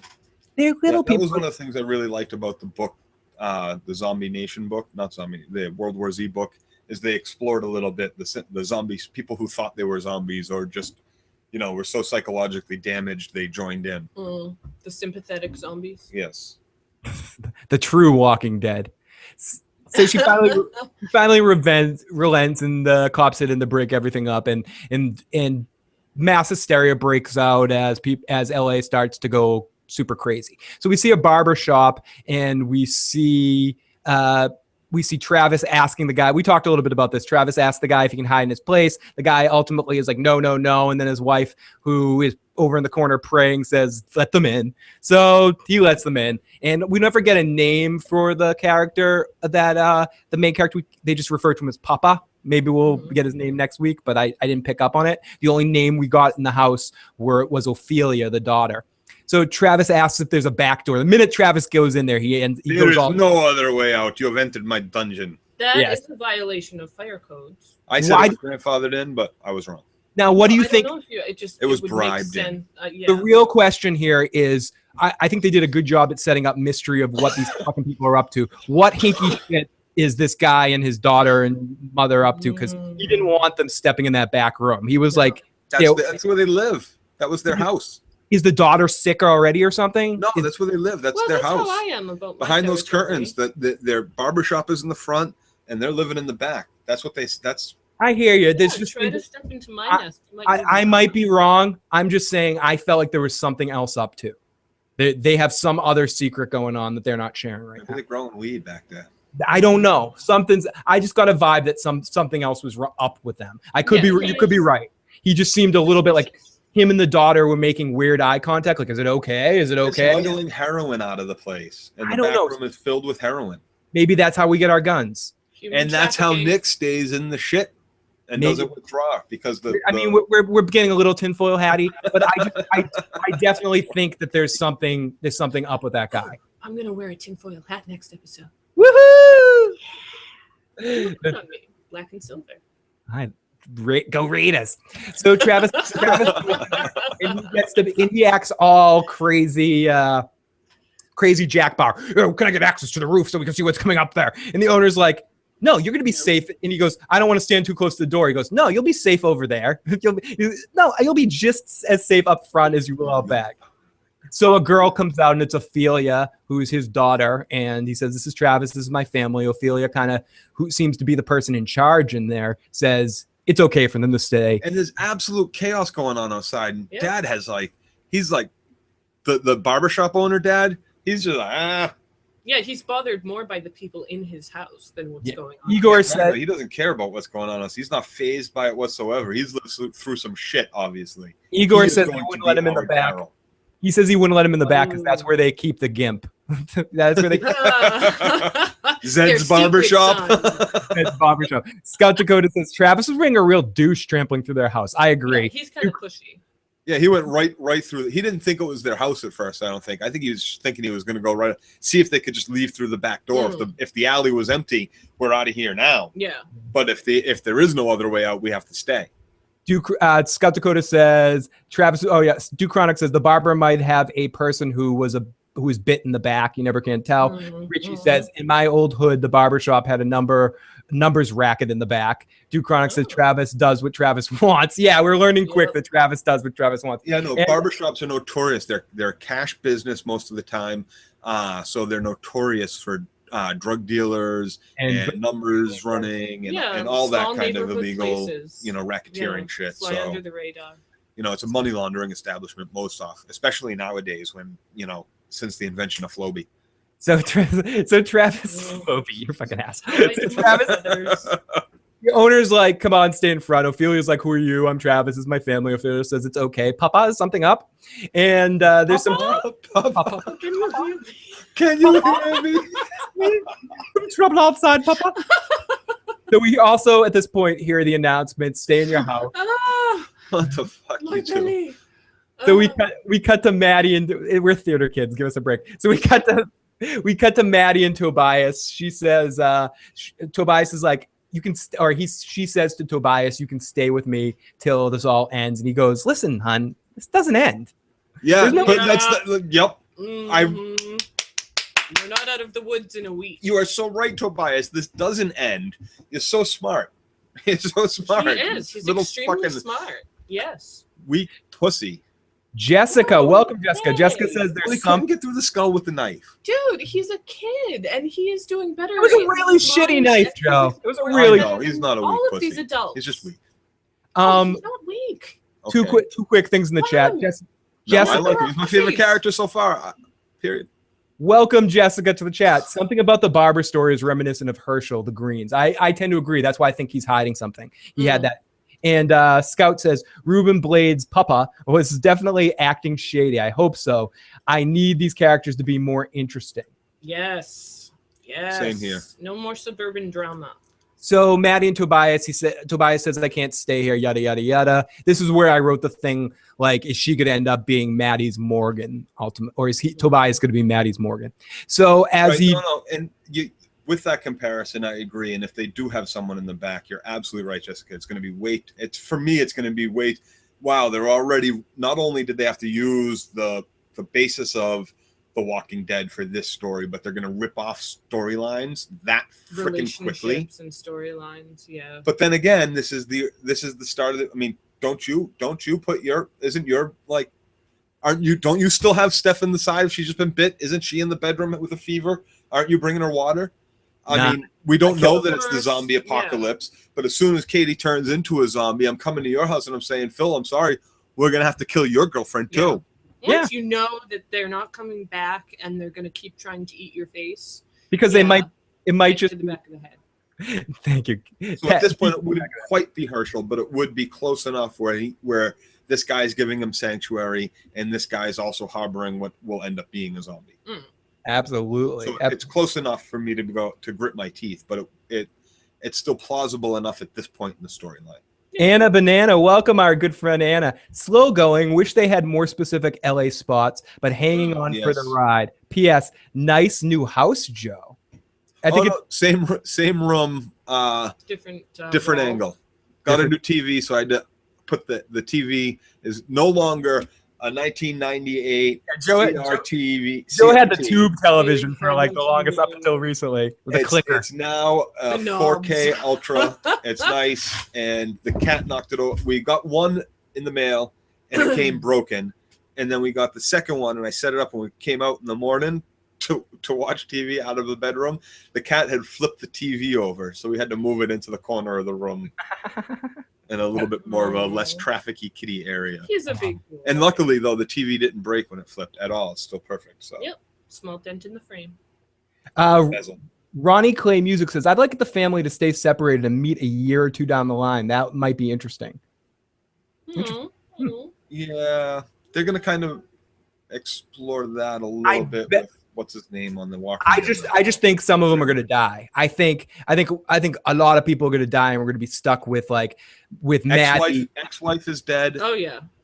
Maybe I think it's going to be the three kids live and the two and the husband and wife live. I think they're not married yet. I think I fear that they're going to kill Travis. That's the big what the fuck I think might happen at the end of the season because he's too good.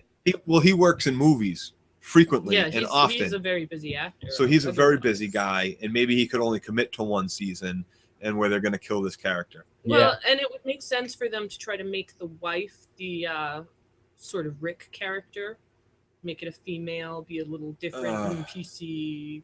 I hope they don't do that. And like they're kind of Travis is so pushy. She'll come off too much like Andrea to me. It seems like he's being set up to get killed. Ruben, his son's life. Most of Ruben's family is going to die too. I agree with that. Most of the Papa's family, Ophelia and the barbershop. But the barbershop guy, but the guy, the head Ruben, the main character from the barbershop, he's alive. He's going to be with our group for a while. I hope. He's a busy actor too. He works a lot too, but he can settle into TV a lot more. I think with his career.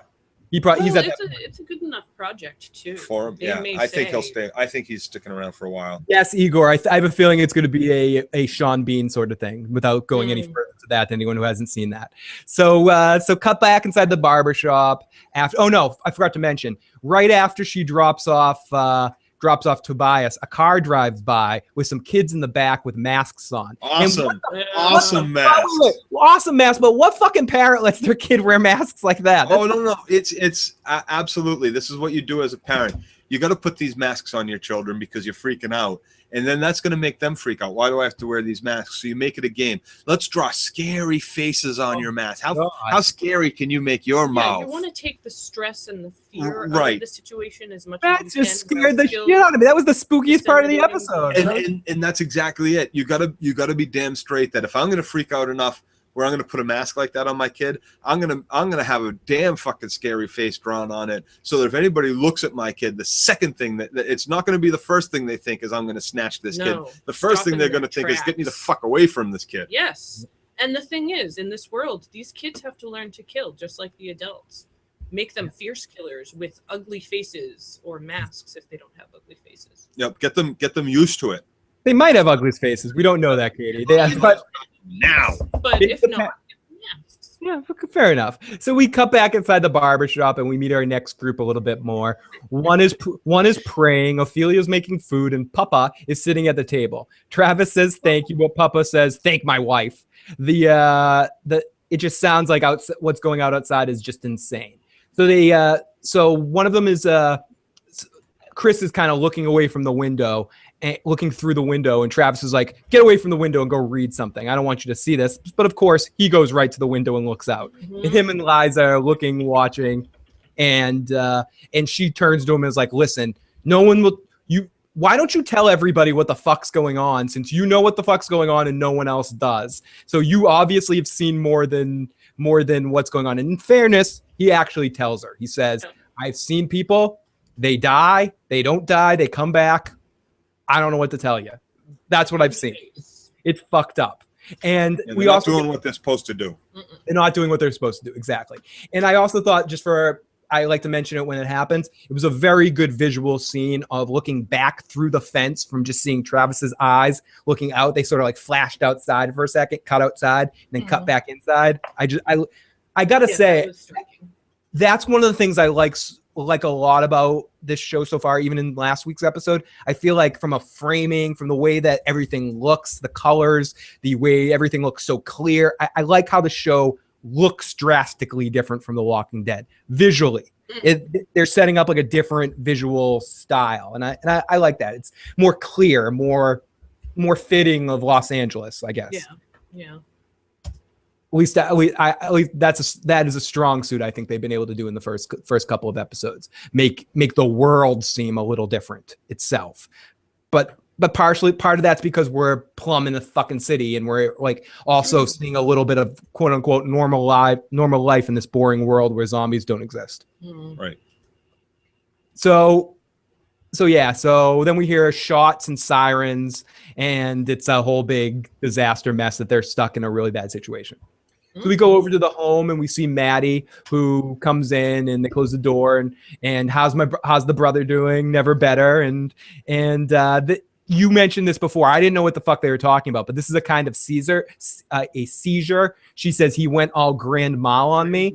Yep, it's a full body seizure. It's not a petit mal or petit or small. It's a grand. It's a big seizure, head to toe. All your muscles are seasoned. Grand mal, bad, big and bad.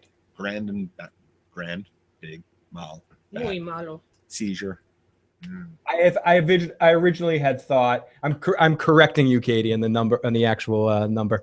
I actually thought when he first said it, that I thought she was talking about like a volcano. It was like a volcano eruption, like a Grand Mal volcano. Like he went all crazy volcano on me. It did look a little like lava.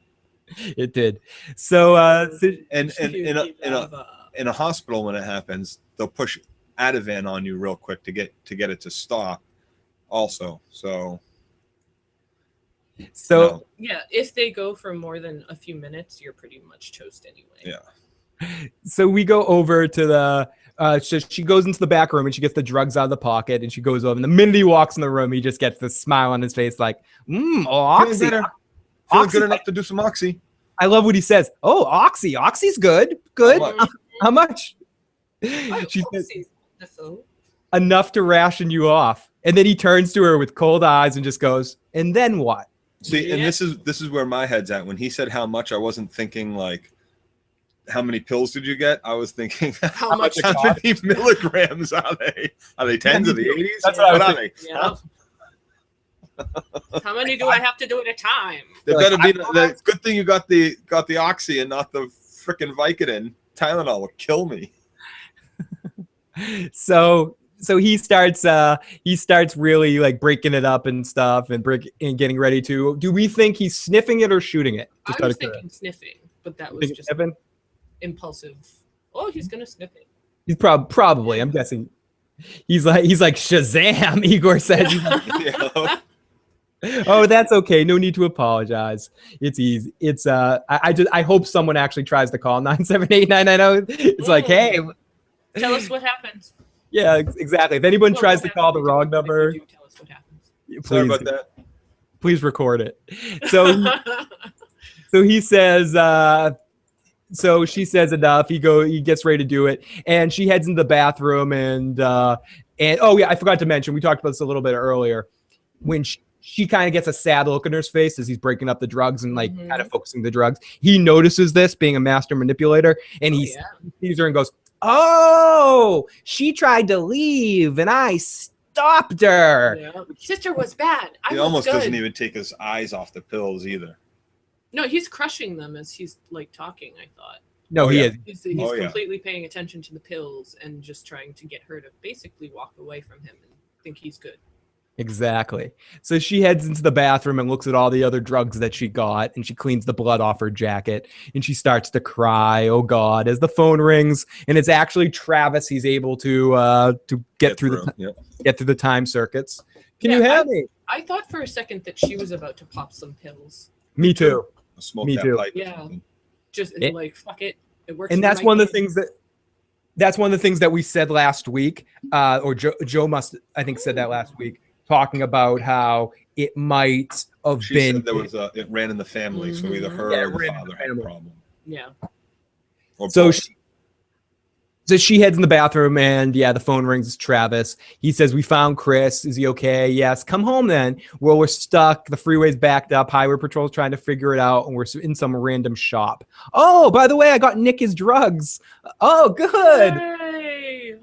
Enough to wean him off the drugs as we hear an explosion in the background. And he says, "Maddie, go to the desert now." She says, "No, no, no." And he goes, "Go. We'll catch up later," as they lose contact. And we know she's probably not going to go. She's going to try to find him. But what I thought was really funny, this is because I had the closed captions on, just so I'd make sure I hear the words. Right when it loses contact, when they lose their connection, and it goes to her when she's like talking, she goes, "Tell me something. Tell me, do you love me?" or something. It on the closed caption, it said crickets chirping. Nice. That's awesome. It was perfect. Scout Dakota says, "Totally hate the Nick character." Igor says, "Typical junkie manipulation." Yeah, it was fucking delicious, Katie. So Maddie is really a sad panda in this situation. As she comes into Alicia's room, and she asks, "What happens? Are you okay, Mom?" as we hear our music start for our Sons of Anarchy finish of the episode.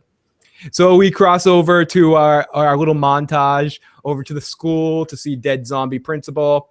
The car packed of the guy that ate the kids' family but no people. Downtown riots. Nick's sleeping. Cars driving. Walkers on the streets. A kids party being cleaned up. Phone in the. Oh, I'm sorry. We didn't see the eating. We see the kids party being cleaned up. Right now. We see the phones cutting in and out. Alicia tells her mom, or asks her mom, "What the fuck is going on here? Tell me what the fuck's going on here." As we hear screams, and it's the zombie from the guy that was coughing from earlier, the empty car we just saw. He's eating the party people. Or the good thing it wasn't a good. Ruined the party. Officially, the party is over. He's a party pooper. And I thought they had plenty of food. No need to go cannibal. Yeah, they were part of the food. You were saying that earlier.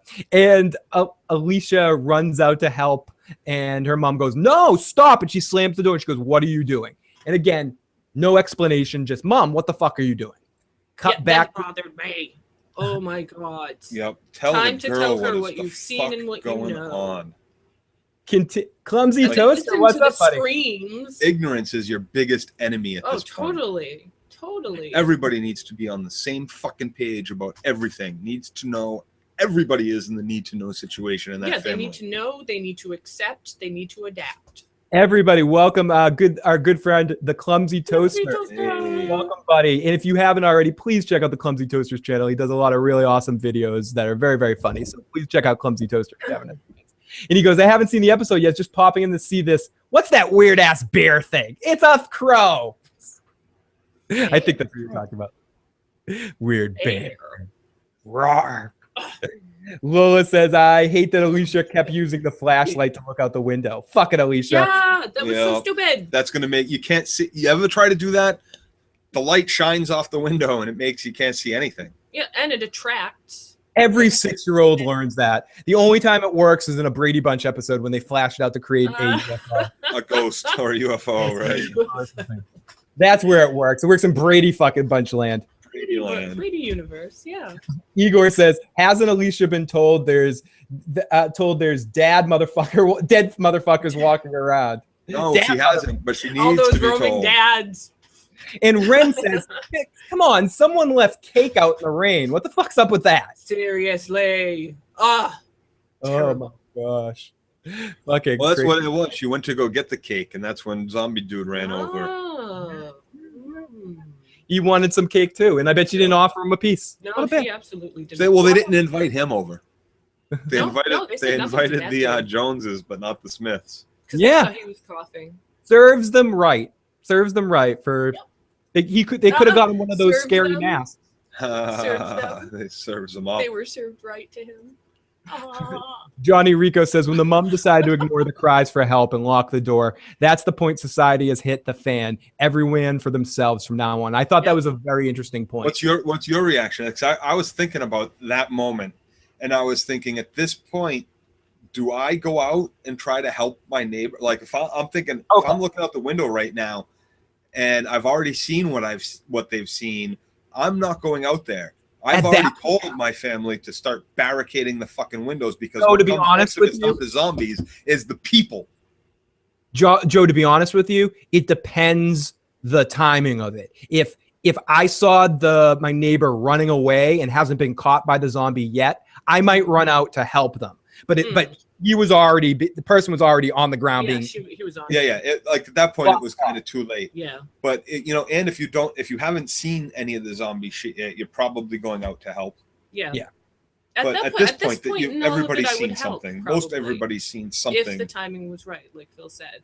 Yeah, and 'cause chances that my windows would have already been fucking boarded up. My coffee table across one window, my bureau across another. There's no way that we can look out the bottom windows. You would have had to be like going for the stairs. No. Yeah, the first floor should be completely covered. The thing so is, you can't get out to help anyone if anyway. these things aren't going to come get you, the rioters and the looters are coming next, and the rapers are coming next. What more reason not to move to the city or suburbia? Zombie. So we go. So we cut more to back to our montage again. Back to the shop, and the mother of Mama is praying, doing a lot of praying, and she looks super familiar to me. I didn't have time to check it out, but she's in some other big movie Mama's in some big movie. I thought it's like Richie Valens' mother in La Bamba or something. Like I could be wrong there, but like I want to say it's the same woman. Someone can check that. I don't know. I will check it when this episode is over. I did recognize her from somewhere. She looks super familiar. We see Travis raging. We see Papa sitting. We see Ophelia doing something crazy as Ophelia does. And we focus back on Mama, and she blows out the candles as it goes away. And I agree what Igor was saying, that moment when Scout was saying, when she closed the door, that symbolizes the end of the innocent, so to speak, and the beginning of the hell we live in today. Yeah, absolutely. And I like how this 16-year-old girl sees a man attacking a woman across the street, and her first instinct is to go run and help. Yeah, it shows that again, that goes to what we're saying a little bit earlier, that we're seeing more of her as a character and more what her instincts are as a person. She wants to help people. She's got a strong head on her shoulders. She seems to be a lot smarter than her mother or her brother, and just has her shit together. I see a future Carol in her. Yes. Personally, is what I see.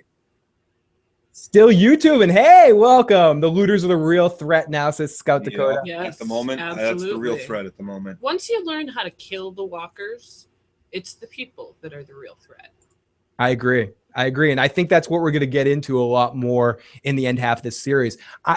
I think I'm curious to see if it keeps at this pace, though, or we skip ahead time at all. Like if every episode, if this is just like the first 6 days in these people's interactions, or they have it skip some time. Even the fact that we are 2 weeks before another episode, if they're going to have it like 2 weeks. No. Well, it could just be the rapid descent into absolute chaos at this point. No, it can't. They can't do that to us because I want to see the family emerge from the house. I want to see the family emerge from the barbershop, and we know that there's a riot going on. We saw the previews from next week. We see what's going to happen at the barbershop. So I don't think they're going to go like a big jump in time. I think they're going to pick right up in the next few minutes after this episode ended. Yeah. They don't need to. There's so much to be told. Once the world goes to hell, it goes real quick. It goes quick. Now we don't have a call, but we do have a text. I did text the wrong number, did not get a reply. I'll let you know if I did. Yeah. Want to say that I know last week you didn't like the girl, but after this episode, I like everybody but Madison. So you like everybody, caller with the 987 at the end of your number. You like everybody, but Madison is your least favorite character. I'd say I kind of feel the same way. After the first 2 episodes, after last week, I would have said that the daughter was my least favorite. But after this episode, Madison had a couple stupid moments where I just wanted to go, come on. Madison's the mom. Maddie. Yeah. Yep. Madison, both of the moms actually at this point. The Tobias's ex, not Tobias's ex, Travis's ex. Oh, Liza. Yes. Liza and Maddie.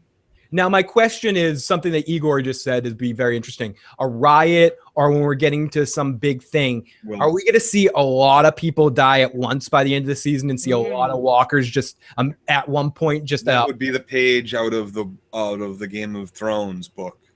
Yeah, we see somebody go dun dun dun dun. Seeing a crowd almost like a massacre reform over. Yeah, that would be fantastic to see for me. It would be interesting. Like what I'm waiting to see is really I want to see the highway play out. I really want to see the highway play out. Zombies. The wave that just travels down the highway of it at some point. Yes. I mean, you have a large concentration of people that are going to have road rage, that are stuck in traffic, that are trying to flee the city. We get an aerial shot of the traffic on the highway, and it's literally miles and miles and miles, fully bumper to bumper, not moving whatsoever. Yeah. That alone is going to cause people to kill people. The small little fender benders, because I've been sitting here for 12 hours and haven't moved, and you just rear-ended me. What the fuck is wrong with you? I'm going to kill you, you piece of shit. You know, like it's going to turn. I wanted to see what was going on outside of the barbershop. I can't stress that enough. Yeah, we keeping me from it wasn't adding suspense, wasn't making me feel their terror anymore. Nope. I want to see what they get to see outside that gate. I want to see the society fall, not people sit around in a room by themselves and twiddle their thumbs listening to it. We have another text from 416, last couple digits, asks, would we like to see any crossover from this to the main Walking Dead series? And if so, what character would we like to see cross? I don't necessarily want to see any. Eventually, they could do something like any of the characters we've later met up with. They could have done something like maybe if we had an airport scene where we see them walking through the airport. These things are just tough, though. Like, how would somebody? Like, how would it logistically work? I mean, like Andrea was on her way back from wherever she was to meet up with her sister, so they went to go, or they were on their way by LAX tomorrow for some reason. I guess they could. They could. Shane or something. They could Better Call Saul it a little bit, where it's before. Yeah, someone was in LA and flying out at the last possible minute. But I think it would be a little. That might be a little bit. I don't know. I would have a hard time getting over it because at this point there should be no planes leaving LAX. The airport is going to be like when you first start playing Warcraft and like you can't get you across the continent, but somehow fast travel's opened up. Unless fast travel gets opened up in the Walking Dead universe somehow. Yeah, somehow we get some way that people can travel over long distances quickly. Like somehow. The airport is going to be mobbed and packed. and people want to kill people at the airport already. Yep. And with this shit going on, Good one. Oh my God. Good one by Lola. Lola says, "I'd like to see the CDC guy, but that's just about it." Yeah, Glenn delivering pizzas, says Johnny That's Rico. what I was laughing at. Scout says, "I don't want any crossover. I just want the show to be better." Yes. Hex Me says, too. "Walker crossovers." Richie says, "Travis's son was a little bitch." I think that, yeah, I think we can all agree that Travis's son is a little bitch. oh, wicked! I've done nothing but hate this kid since his first opened up his freaking mouth. He's a bratty teenage boy. He's a bratty teenage brat. He and Alicia should, Both be Alicia, knifed to the they should back get of the head. together. Oh my I gosh. would have loved it if this kid got eaten by emo zombie. Oh, Right she in had front snuck of- up behind him Right instead in of the front cop. of his right. His dad. That would have been perfect for me. Mm. Get this kid out right away. Let's He have was kinda Travis go skinny. through a huge family crisis immediately where his son is eaten and turns into a zombie. No. Delicious. Well, I guess that's a good place to wrap it up, and we will not be back next week. Oh. A lot of people asked why they decided to skip it. Maybe it's because of Labor Day. Maybe it's because they knew I would be in Las Vegas on vacation. If any of you guys just Well, I did happen, write and tell them that, Phil. if any of you guys just happen to be in Las Vegas between Sunday and Wednesday or Thursday of next week, write me on here and we can meet up somewhere at a casino for a drink. Yeah, party. But everybody, thank you so much for checking out the show this week. And Thank we'll be you. back in 2 weeks to talk about more Fear of the Walking Dead. Thank you very much. Maybe back this week for some other podcast, a Game of Thrones episode 8 of season 1. Maybe we can fit that in on like Wednesday night this week or something like that at 10:30. Joe and I will talk about that after the show, but we might be back one more time this week and get back on that train. We're going to start coming out with a lot more content as the TV season is approaching. So, guys, if you want to email me anything, you can email me at igotissuesbit@gmail.com. You can check out everything at issuesprogram.com. But the best way to reach Joe and get replies from him is tweeting him at Dirty Locks. And anything you write him, Katie will be able to read as well. You can also find Katie at Cat Who on Google Plus if you want to add her there. And you can always leave messages, voicemails between the week if you have any questions, 781-990-8509. And we will be back in 2 weeks to talk about more Fear the Walking Dead. Yeah. Yeah. And I also have a couple more top 10 lists that will probably be coming out in between now and then too as well. I've got a video that was a request coming out. Characters I think will die in season 6 of The Walking Dead. So that'll be coming out soon as well. So look And you out. might also have me making some rebuttal videos to Phil's top 10 lists. At some Ooh, I like that. We will talk to you guys very, very soon. Later. Little. Watch out, all the demons. Ren with loves Dr. McCoy on the mic. Steel Sabus, I figured it out. We're like Rick and the crew going into Alexandria. We're on the rabid beast talking to the civilized people. That's why we never feel like we do about the Fear of the Walking Dead. Very good point. Mm-hmm. Good chatting to all of you. Thank you so much, everybody. Thank you.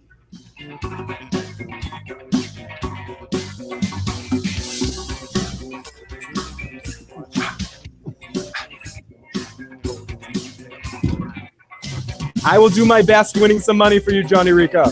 He's got to win it for me first. Oh, me too. For everybody. Yay! The world. The world.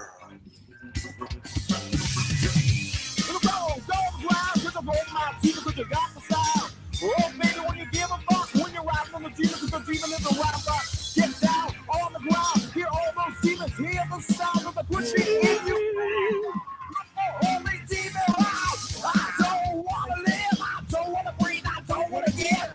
I just got to fly, got to find my way to die. Watch out for the demons, watch out for the demons, watch out for the demons, watch out anymore, the demons, watch out for all the demons, watch out my own demons, my own life, my own demons, watch out for the demons, watch out for the demons, watch out. You too, Steel.